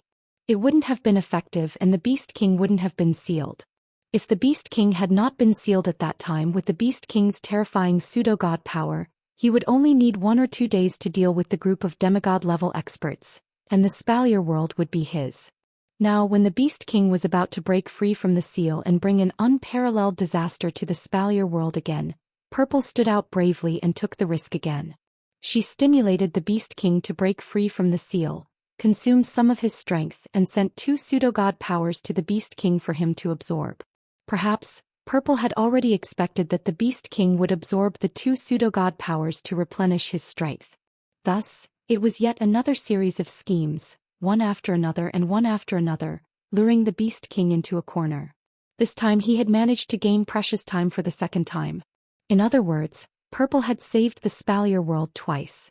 Miss Purple, Jarlin, Mura, Linya, Cynthia, Magnubi, and the other demigod-level experts from the Spalier world suppressed their injuries and bowed to Purple solemnly. Thank you very much. Hearing this, Purple smiled calmly as if she had already expected that Jarlin, Mura, Linya, Cynthia, and Magnubi would do this. There is an old saying in my little guy's hometown, no egg can remain intact when the nest is overturned.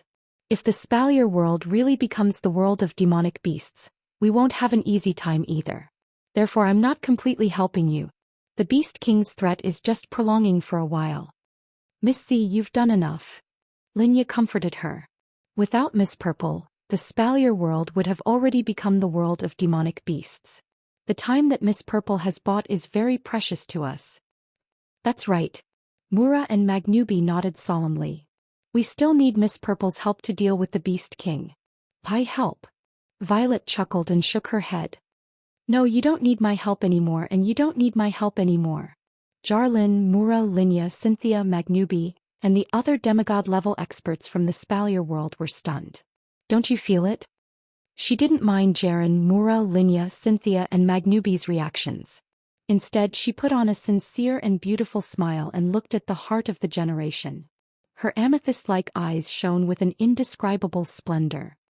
That familiar aura that I haven't felt for a long time. Ailu Empire Palace. Inside a palace, Shokuhu Misaki, Kinuhata Sai, Frenda, Takitsubu Riku, and Astria were discussing the aftermath of the demonic beast army's retreat with Carter and Sylph. All of a sudden they stopped what they were doing and turned to look in a certain direction. This feeling. Kinuhata Sai, Frenda, and Takitsubu Riku clutched their thumping hearts. Their eyes shone brighter and brighter. Astria was so excited that she couldn't even speak properly. He cheered out loud. Haha. Shokuhu Misaki's eyes glowed brightly. A dazzling smile appeared on her beautiful face. She stroked her long hair and murmured. Looks like it's time for us to return. Baruba Empire Floating Plaza. Kotori, Kurumi, Toka, Origami, Miku, and Yoshino were watching the images of the Baruba Empire rebuilding the palace and capital of the Baruba Empire on Fraxinus Command Center. Their hearts skipped a beat. It was as if a similar heartbeat was resonating with them from afar. The elven girls who were doing their own things froze for a moment. Kotori. Kurumi's tone was impatient for the first time. Toka, Origami, Miko, and Yoshino also turned their heads and looked at Kotori. This feeling. Could it be? That's so slow. Kotori grumbled. Then she stood up and declared loudly. That's so slow. Start the engines. Take off at full speed. Our destination is the otherworldly capital. Fea Empire border. Hinajuku, Mikoto, Ikaros, Yuki Cord, and the rest of the Misaka sisters stood in front of a glowing magic formation with Ka. They watched as Ka removed the last magic formation of the gravity field and felt their ability to fly restored. They smiled. However, in the next moment the smiles on the girls' faces froze. With a swoosh, they all turned their heads and looked into the distance. Ikaros's expression that had never changed before suddenly changed. Her eyes rippled and her figure turned into a ray of light, shooting towards the horizon. Kaya was shocked. Just as he was about to say something, Hinajuku, Mikoto, Yagiya, and Ikaros all leaped into the air. Other than Hinajuku, who was in Mikoto's arms, the rest of them used their flying abilities to chase after Ikaros. Only one sound was left, which drilled into Kaya's ears. We're going back. Behemoth Forest, otherworldly capital. Beside the window on the top floor of the Heart of Generations, a man was standing there.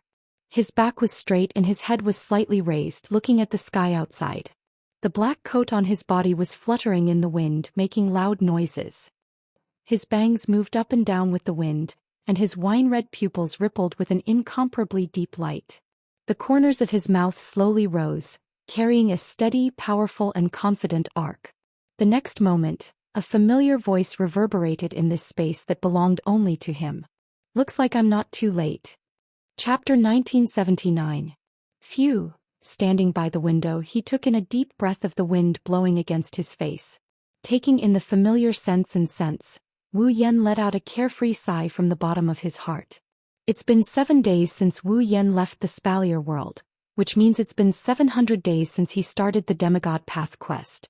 It's been 2 years. 2 years. For Wu Yen it's been a long time. Although Wu Yen spent 3 years in the Sword and Saber Dominion world, Wu Yen had the gentle and virtuous Asuna by his side and the cheerful and cute Yui by his side. But this time it's different. It's not that Wu Yen didn't care about the completion of the Demigod quest in the other dungeons, but at least he wasn't in a hurry. Aside from completing the quest, he would also spend time with the storyline characters and talk about love. It's not that he wasn't happy about it. This time, in order to complete the Demigod Path and return as soon as possible to deal with the Beast King, Wu Yen spent all his time running around. Let alone flirting with the storyline characters, he even had to squeeze out time to sleep. If he didn't have Natsuki, Nagisa, Kanon, and Agurola by his side, Wu Yan's temperament would have changed a lot during these 2 years. He would have become quiet and cold. Of course, the hard work wasn't in vain. After 2 years of hard work, Wu Yan finally completed all the quests on the demigod path. 5 rings. A total of 5 rings. That is to say, in these 2 years, Wu Yan ran through 5 dungeons and completed all 5 segments of the demigod path quest before he finally completed the demigod path quest. In addition to the previous 4 rings, Wu Yan completed a total of 9 rings of the demigod path quest. Finally, when he completed the 9th ring of the quest, he received a notification. He received a notification that the system could no longer upgrade the effects of the items that could help him advance to demigod rank. In other words, at this moment, Wu Yan can take out the quest items he collected from the 9 dungeons and synthesize them into items that can help him ascend to the demigod rank. Well, it should be the item to upgrade to the peak of demigod rank. Thinking of this, Wu Yan smiled again. His eyes emitted a cold light. Although he had just returned, the sapling was Wu Yan's noble phantasm. As the owner of the noble phantasm, Wu Yan could feel that the space created by the sapling had been destroyed. The Beast King had broken out of the seal. However, the Beast King didn't attack when it broke out of the seal. After thinking about it, Wu Yan understood. Yui must have contributed to this. The Beast King? Wu Yan hid his expression and glanced at the platform through the window. I won't let you be smug for long. After saying this, Wu Yan turned around and walked back to his room without saying goodbye to Yui, who was still on the platform. After entering the room that he hadn't seen for 2 years, Wu Yan closed the door tightly and sat down. He raised his hand and waved at the space in front of him. Buzz. Suddenly, a circle of crimson ripples appeared in the space in front of him. It slowly expanded as if something was being spat out. Under the tremor of the crimson ripples, items and props emerged from within and gently fell to the ground. Among these items, there were 3 drops of blood of the last descendant of Avalon's Holy Dragon royal family in different growth states obtained from the world of Star-Carving Dragon Knight, 7 class cards obtained from the world of Magical Girl Ilya, 1,000,000 Eve's hearts obtained from the world of Ingenious Girl Will Not Get Hurt, and the blood essence of Lingmeng Yui Yuanxiang Hui, and Ji obtained from the Fantasy Village. Apart from these items, the rest were items that Wu Yan had obtained in the past 2 years to complete the 5th round of the Demigod Path mission. Among them, some were items with strange shapes and effects. Some were parts of rare beasts, some were ordinary-looking things, some were strange unknown liquids, and some even looked like stones. These were all items that the Demigod Path mission required to collect. They were also items that could be synthesized to advance to the demigod rank. Sitting on the ground, Wu Yan stared at these strange items. After a while he closed his eyes. System.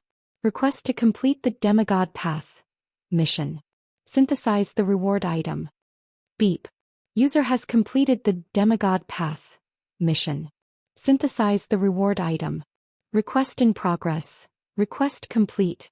Synthesize the reward item.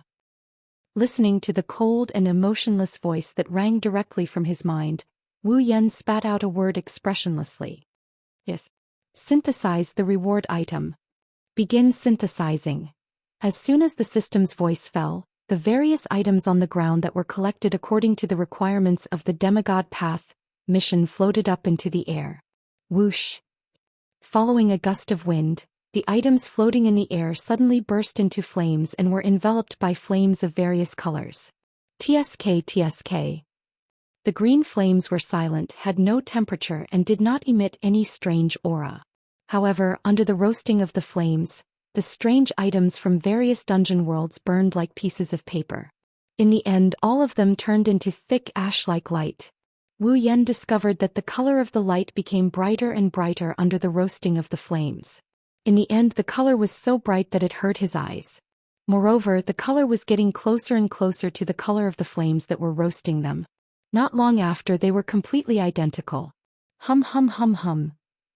It wasn't until every mission item was burned to ashes by the flames of various colors, and the light became the same color as the flames, that the flames wrapped in the light suddenly trembled.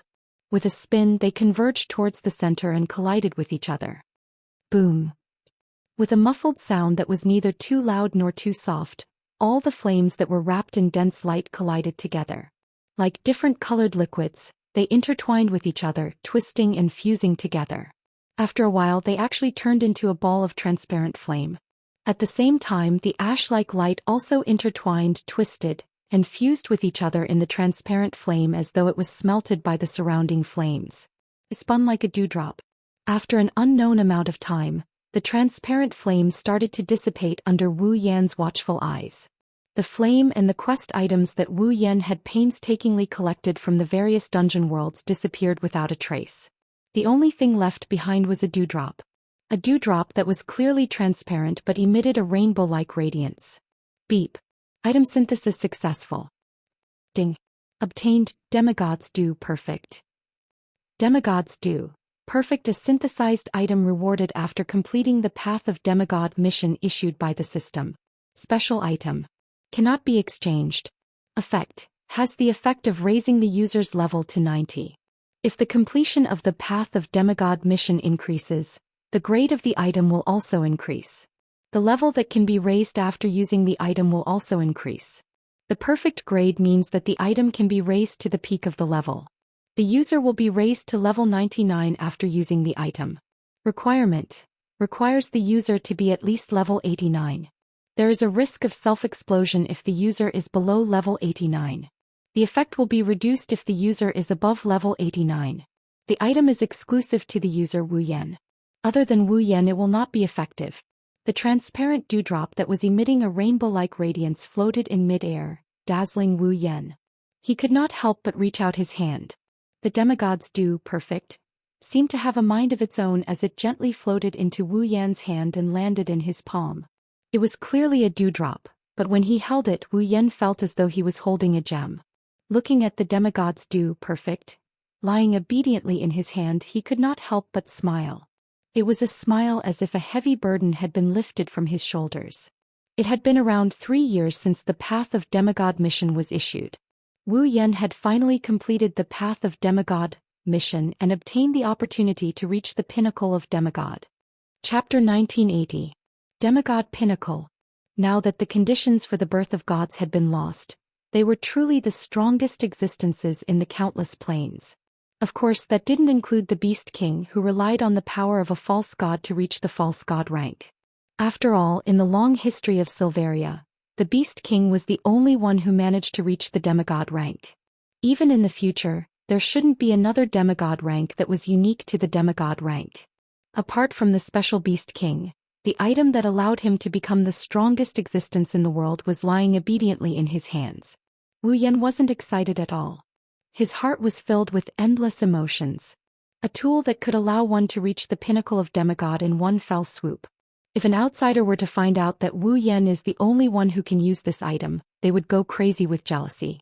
This includes Garen, Mula, Linya, Cynthia, Magnubi, and the other demigods of Silveria. To be able to obtain such an item, how could he not be excited? However, no matter how heaven-defying this item was to others, Wu Yan only had one feeling, and that was to sigh. For no other reason than the fact that this item is something he worked hard for 3 years or so to obtain. It's not something that just fell from the sky, it's not something that can be exchanged from the system. The system only gave Wu Yan an opportunity and Wu Yan grasped it very well. Instead he turned it into a real opportunity. All of this could not have happened without the help of the group of girls who were Wu Yan's summoners. Especially Yukari, who had been supporting Wu Yan ever since the Demigod Path mission began, helping Wu Yan analyze the pros and cons of the mission. If it wasn't for the support and expectations of the group of girls, perhaps Wu Yan really could not help but give up halfway in the face of some difficulties and synthesize demigod dew long ago, allowing himself to advance to the demigod level, but he would not be able to reach the heavens in a single step. He had become a peak demigod. So, Beast King, I will not allow you to harm the people around me. Wu Yan murmured these words that were filled with determination. His gaze was fixed as he raised his head. He placed the demigod dew perfect in his mouth. He swallowed it into his stomach. Almost at the same time as the demigod dew perfect entered his mouth, the dewdrop that was as bright as a gem turned into a slightly cold surging stream, like ice water, and rushed into Wu Yan's body. Buzz. Buzz. Buzz. Along with the slightly cold clear stream, it flowed into his body. Wu Yan's body actually began to emit a trembling sound, causing Wu Yan's mouth, which had yet to be closed, to tremble slightly, almost scraping his teeth. This was because it was not just a slightly cold clear stream, but the energy contained in the clear stream was so strong that it rushed into Wu Yan's body like a substantial impact, constantly impacting his body. Fortunately, Wu Yan's body was not only full of vitality due to the bloodline of the true ancestor, but it was also quite resilient, and his physique was also very strong. Otherwise, it was very likely that the surging powerful energy would cause his skin to crack and bleed, and he would end up like the Beast King who was rioting with the power of a false god. Wu Yan closed his eyes and a strong suction force came out of his body. The suction force landed on the cool demigod dew perfect. It's like a tug of war. The suction force is trying to pull the energy out of the demigod dew perfect. With the pull of the suction force, the slightly cold clear stream suddenly became turbulent, and the shockingly rich energy was like a shock wave, continuously attacking Wu Yan's body, causing Wu Yan to tremble.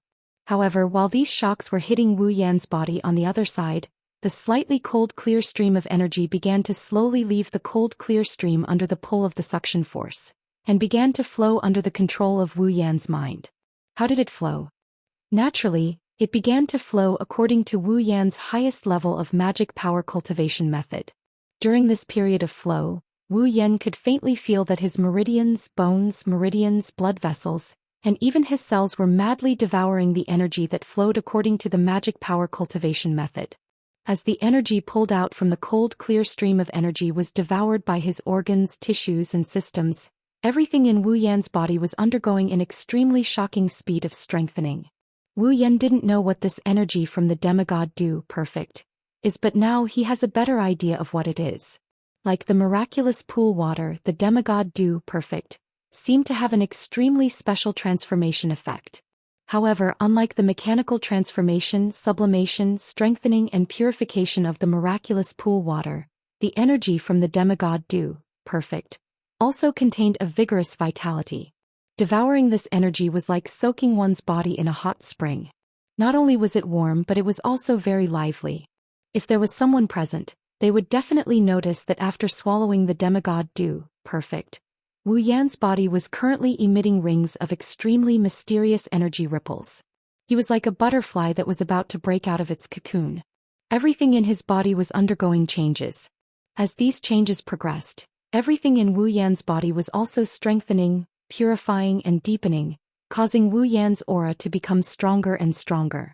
Gradually, even the boundless magic power in Wu Yan's body was not to be outdone.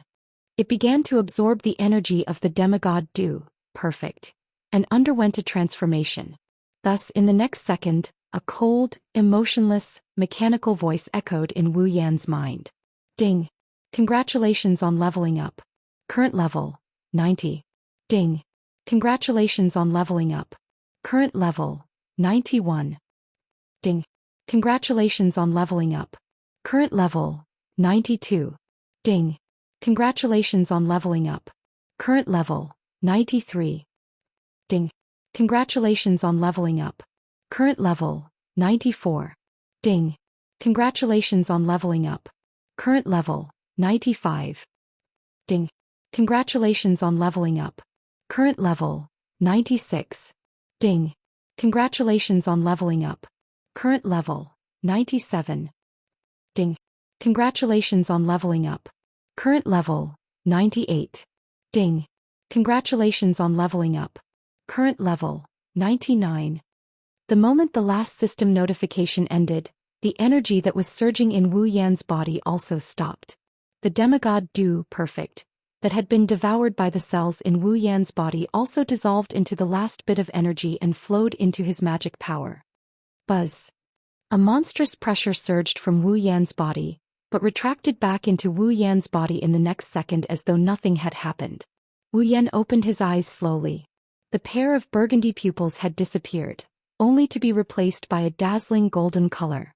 That was a state that would only appear when Wu Yan utilized the true ancestor's bloodline to the limit and his emotions burst forth to the limit. But now, even though his heart was as calm as an ancient well, the true ancestor's bloodline didn't react in the slightest. Wu Yan's eyes were still this dazzling golden color, which meant that Wu Yan had developed the true ancestor's bloodline to the limit. This was the pinnacle of the demigod realm. Phew, Wu Yan let out a deep breath. He didn't need to look at his body to know how powerful the power in his body was. To put it bluntly, even if Violet, Youxiang and Yonglin were to stand in front of him, Wu Yan would still have the ability to rush up and defeat them all. But this wasn't enough. It was impossible to defeat a demigod beast king with only the pinnacle of the demigod realm. System. Wu Yan didn't have time to savor the taste of being promoted to the pinnacle of the demigod realm. Create equipment according to all aspects of my body. Beep. The system has obtained all aspects of the user's body data. According to the user's requirements, the system will create the most suitable equipment for the user. The required points are as follows. D-grade equipment requires 1,000 equipment points, item points, and ability points each. C-grade equipment requires 10,000 equipment points, item points, and ability points each. B-grade equipment requires 100,000 equipment points, item points, and ability points each. A-grade equipment requires 1,000,000 equipment points, item points, and ability points each. S-grade equipment requires 1,000,000 equipment points, item points, and ability points each. Please make your choice. Chapter 1981. As mentioned before, the pinnacle of demigod was the limit of every life form. No matter what kind of existence this life form was, as long as it could cultivate, break through, and level up, it could only reach the pinnacle of demigod at most.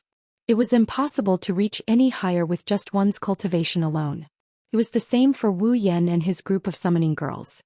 Due to the system, Wu Yan and his group of summoning girls could gain experience points as long as they could fight, accumulate experience points, and level up. However, this kind of level up would stop at level 99 pinnacle of demigod.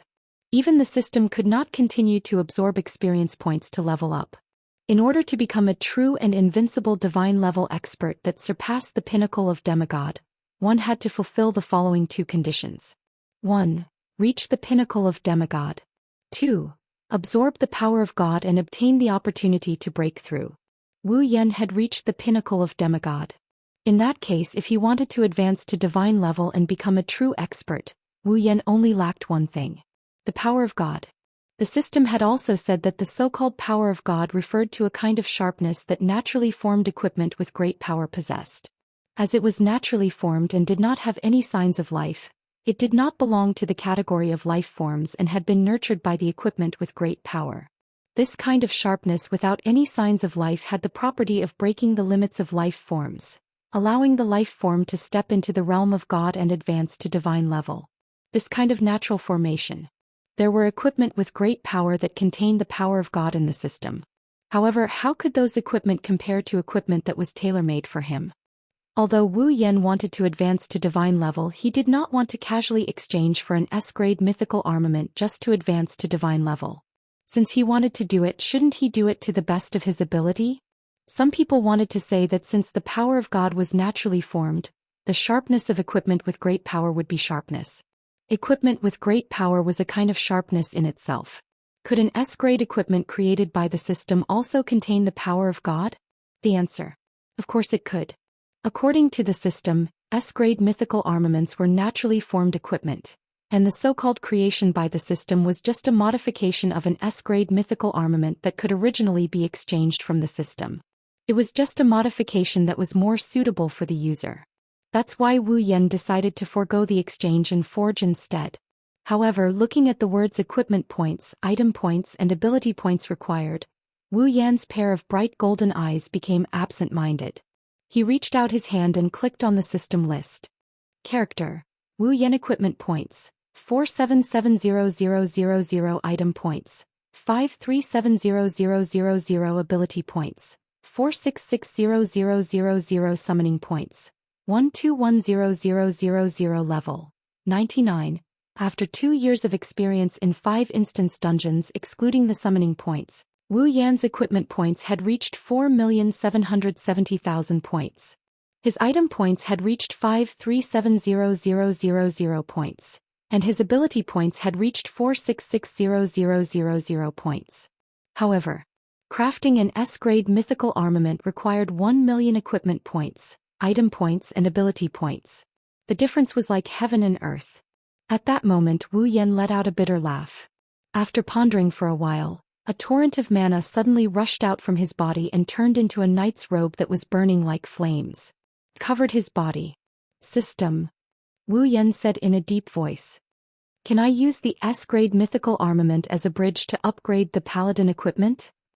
Isn't Wu Yan's paladin equipment the most suitable equipment for Wu Yan himself?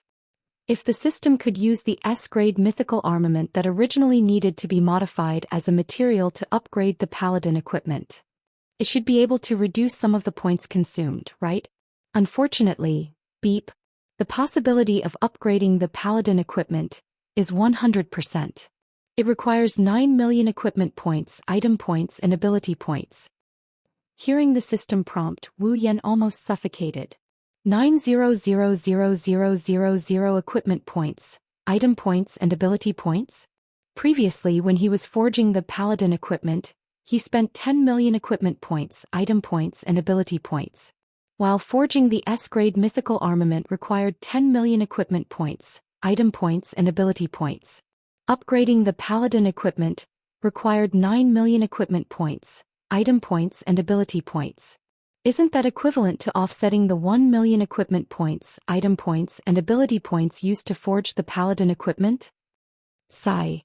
After a slight sigh, Wu Yan could only accept his fate and took out his ring of gold. There were still 5 demigod-level magic crystals in the ring of gold. 5 demigod-level magic crystals should be able to exchange for a lot of ability points, right? Immediately Wu Yan took out the 5 demigod-level magic crystals and handed them over to the system. Ding. Obtained 5 million ability points. 500,000 ability points? That's 100,000 ability points for a demigod-level magic crystal? Now that he had enough ability points, he was still lacking in equipment points and item points. After giving it some thought, Wu Yan activated the Gate of Babylon and looked at the 5 gigantic machines in the depths. They were mechanical monsters that had 6 mechanical legs that looked like giant iron nails and 2 tentacle-like hooks. They looked like spiders and there was a red dot shining on their heads. Their bodies were covered in armor.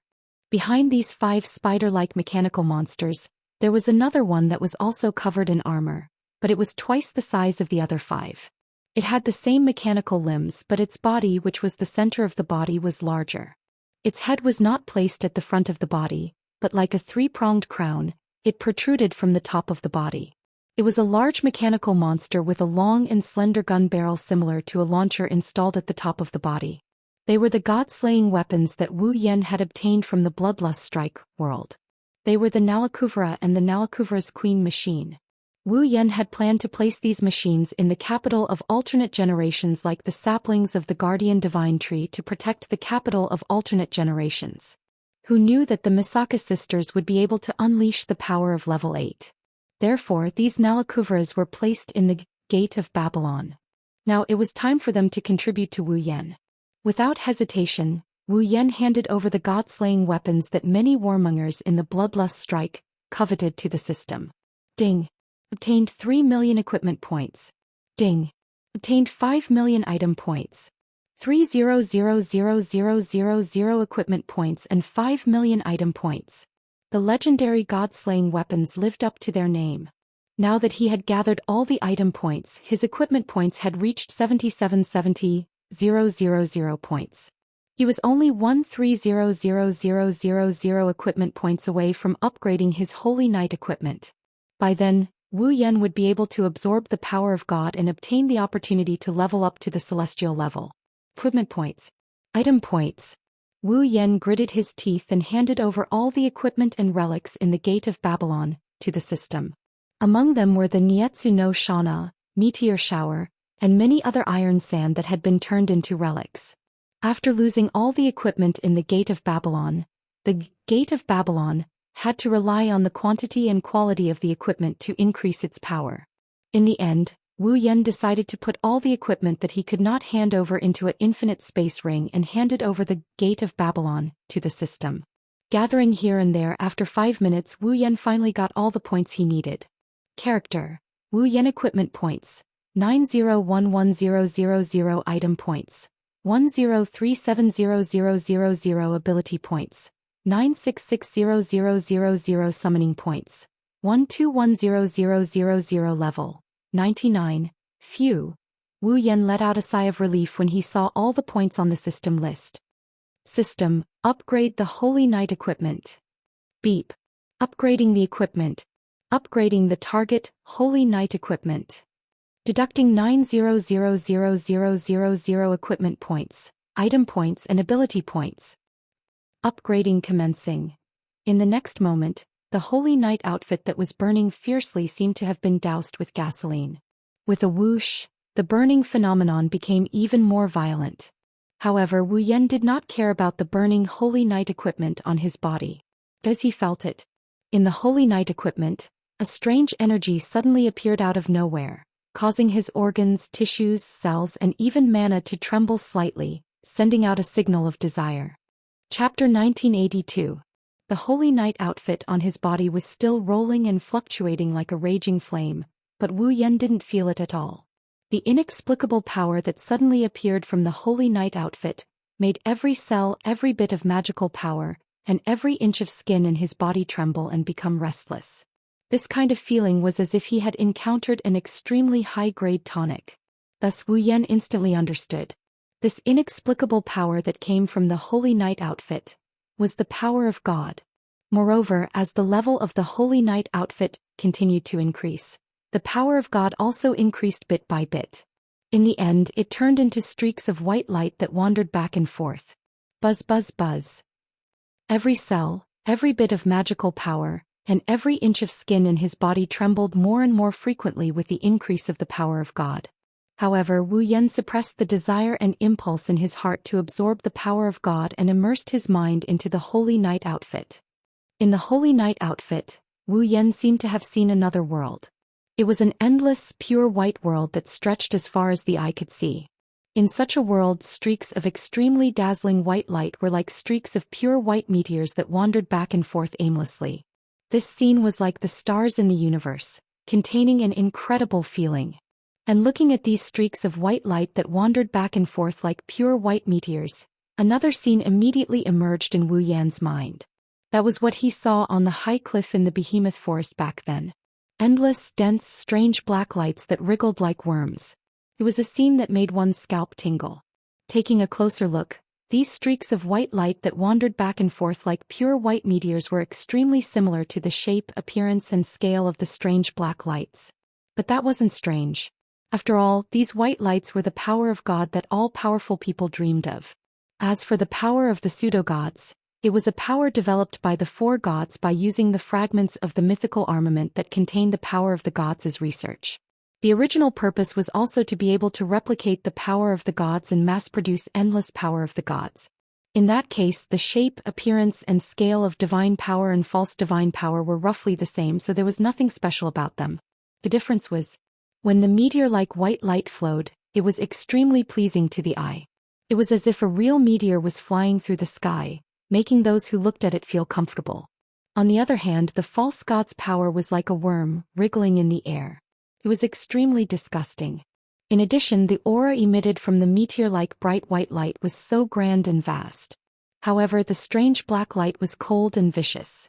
The difference between two forces that had the same origin but were completely different could be easily seen with a little comparison. Moreover, the power of God could help one break through the limits of life. When one reached the god level, the false god's power could change the form of life, turning one into a monster and forcibly increasing one's strength. It was obvious which of the two was stronger and which was weaker. When the meteor-like bright divine power in the Holy Knight armor filled the entire white world, the system's notification rang in Wu Yan's mind. Ding! Grade upgrade successful. A grade, Holy Knight armor. Upgraded to S grade. Ding! Holy Knight armor. Upgraded to S grade. Increasing the effect of aura creation. Without any damage to the Holy Knight armor, it will continue to create aura. Absorbing aura will have the effect of upgrading from level 99 to level 100. The more aura it absorbs, the higher the success rate of upgrading. Listening to the system's notification this time, Wu Yan finally couldn't hide the excitement in his heart and clenched his fists tightly. The mythical armament had the effect of nurturing the power of God, and the power of God could help pinnacle demigod experts break through the limits of life and advance to the God level. Of course, the power of God could only play the role of a ticket to the God level. Whether one could step through the door to the God level still depended on the efforts and actions of the absorber. In this aspect, it required the absorber to have a certain level of aptitude and talent to break through. How about Wu Yan's aptitude and talent? Wu Yan didn't know about this. He was able to reach the pinnacle demigod level all the way by relying on the system's ability to absorb EXP to level up. If he cultivated on his own, other than his own magic power and some magic, Wu Yan didn't try anything else. Naturally, he didn't know how his aptitude and talent were. However, Wu Yan believed that he would definitely succeed in breaking through. Where did this confidence come from? Wu Yan also didn't know. It was a kind of confidence that had no basis and was just a feeling in the unseen world. Driven by this confidence, Wu Yan didn't hesitate. He slowly released the magic power in his body and poured it into the holy night outfit that was burning like flames around his body. He turned the magic power into a ribbon that wrapped around one of the dazzling meteor-like power of God in the vast white world and pulled it into his body. Bang! The moment the power of God drilled into his body, Wu Yan suddenly heard a roar in his mind as if something had shattered. His golden pupils began to slacken and he looked like his soul had left the world. In fact, Wu Yan's consciousness was indeed no longer clear-headed. In a trance, he was pulled up by a suction force and pulled into a wonderful space. This was a space that resembled the universe. Even though there weren't any sun, moon, or stars, it was filled with specks of starlight. Wu Yan quivered and came to his senses. A trace of confusion flashed across his face. But when he felt the feeling of harmony in the surrounding space and the state of his soul leaving his body, Wu Yan suddenly understood. This space was the deepest part of his soul. In other words, the place Wu Yan came to was the place where his soul was stored. His current form also existed in the form of a soul. Why was he suddenly pulled into the deepest part of his soul? At this point, Wu Yan seemed to be somewhat at a loss and also somewhat enlightened. He knitted his brows and entered a mysterious state. Ding! At this moment, a strange sound suddenly reverberated in the space of the deepest part of his soul. It rippled like water and attracted Wu Yan's attention. It wasn't until this moment that Wu Yan discovered it. In the deepest part of his soul, at the forefront, there was a luminous sphere that was as round and eternal as a star. 2 halos revolved around it. It was a sphere with a diameter of 1 meter. If it were someone else who saw such an inexplicable thing in the depths of their soul, they would definitely be scared out of their wits. However, Wu Yan's eyes lit up and a trace of palpitation emerged on his face. System. That's right. System. The only thing that existed in the depths of Wu Yan's soul and integrated with his soul without any gap was the system. In other words, this luminous sphere that was as round and eternal as a star with 2 halos revolving around it was the system that changed Wu Yan's fate. Out of the blue, Wu Yan's body uncontrollably floated towards the glowing sphere that is as round as a star. It's surrounded by 2 light rings. It's about 1 meter in diameter. He reached out his hand and placed it on top of the glowing sphere. Buzz. A ripple that seemed to be gratified, joyful, and sentimental reverberated around the glowing sphere. It felt like a pet that had been waiting for its master to come to its side, or a servant that had finally completed its mission. It trembled with excitement. Boom. In the next moment, the system that had integrated with Wu Yan's soul and changed Wu Yan's fate expanded and exploded into countless light spots. Looking at this scene, Wu Yan was stunned and couldn't come back to his senses. However, when he saw the light spots that exploded, his mouth slowly widened. This was because there were many familiar things in those light spots. Shana of the Mesa. Meteor Knight. Treasure of the King. Even the resplendent breath, and other equipment and items that he had seen in the exchange list of the system were in those light spots. Some of the light spots didn't have any equipment or items. Instead, they had some images, some of which demonstrated various abilities and some of which were images of strange worlds. The images that demonstrated various abilities were naturally the abilities that could be exchanged in the system. The images of the strange worlds were the dungeon worlds.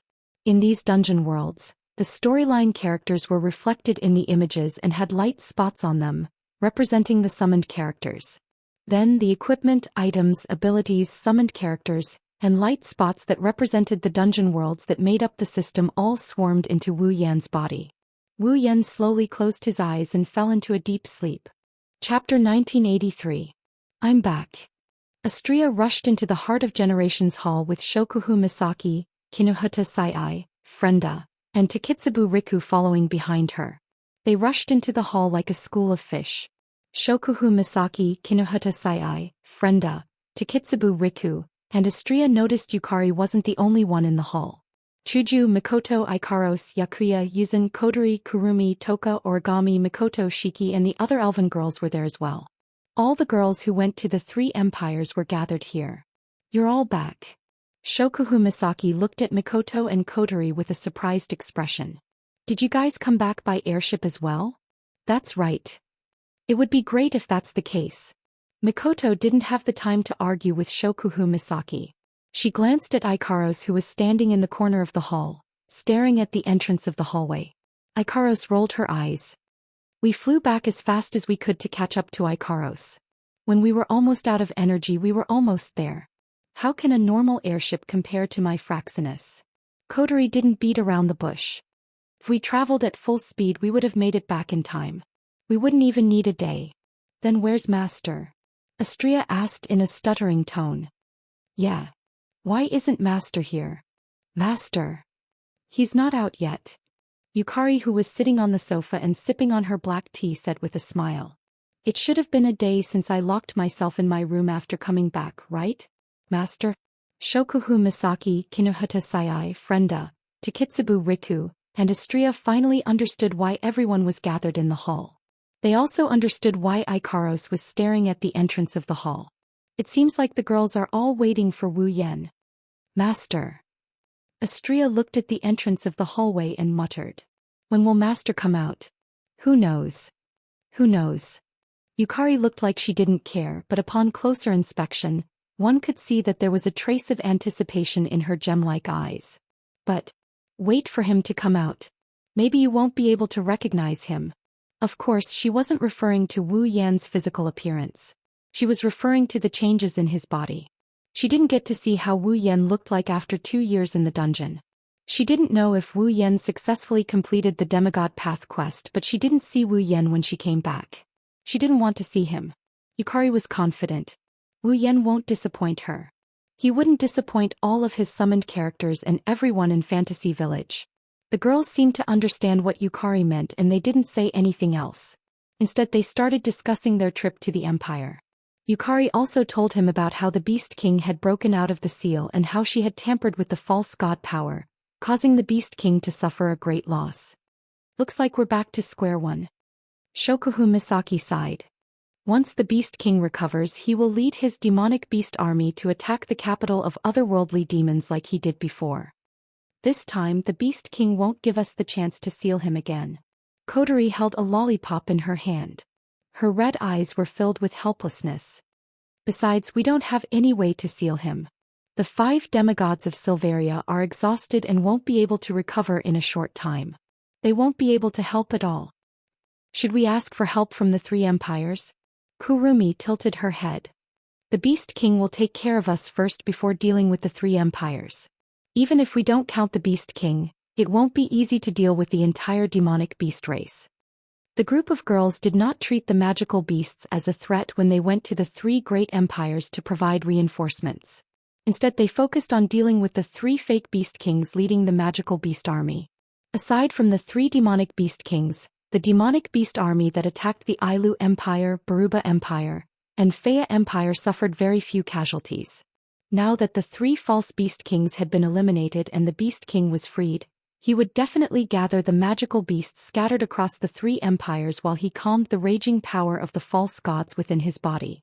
Gathering the power of the entire magical beast race, he would attack the capital of otherworlds.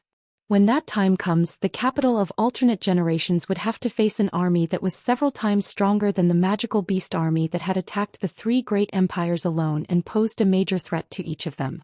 Even though the girls were all at the 9th level, the number of 9th level demonic beasts in the demonic beast race is definitely greater than the capital of otherworldly demons. The number of demonic beasts in the demonic beast race is uncountable. They could easily drown the entire capital of otherworldly demons. It would be difficult to deal with the entire demonic beast race with just 20,000 Misaka sisters. Of course, if the demigod Yukari can deal with the low, mid, and high-level demonic beasts, then the demonic beast race can multiply by several times. The problem is, can Yukari deal with the normal demonic beasts? Maybe the Beast King will take down Yukari before that? If they want to win, they must ask for help from the three empires. The three empires that were saved by the girls won't refuse. They won't dare to refuse. After all, the three demonic beasts are still recovering in the capital of otherworldly demons. However, Yukari said so. The demonic beast race is nothing to be afraid of. Yukari glanced at the surprised girls, then pointed her fan at Shokuhu Misaki. You're wrong about going back to square one. Don't forget. Ran said after she smiled. Compared to last time, we have an extra trump card. A trump card that is countless times stronger than the Beast King. A trump card that is omnipotent. Hearing Yukari's words, the group of girls was stunned at first, then they smiled bitterly, feeling slightly dissatisfied. Their dissatisfaction was directed at themselves. There was no need to doubt the identity of the omnipotent trump card mentioned by Violet. Now Violet's trust in this trump card was unprecedentedly high. The group of young ladies who had accompanied him for as long as Violet, and were even closer to each other than he was to Violet, began to lose confidence in him. Didn't this mean that they trusted that person less than Yukari? At the thought of this, the group of young ladies began to feel dissatisfied with themselves. Plans, strategies, coping skills, and everything that is derived from the word intelligence can produce unimaginable results when used. However, that is still the case of the weak defeating the strong. As if she didn't see the girl's silent expressions, Amethyst said slowly with a gentle voice. If we are the stronger side and the other side doesn't have the ability to use intelligence, why should we give up what is close at hand and seek what is far away? That one sentence once again showed the absolute trust in Violet's heart. Without a doubt, Yukari believed that this time she would be the stronger side. That's right. Shokuhu Misaki calmed herself down and smiled. I believe in him.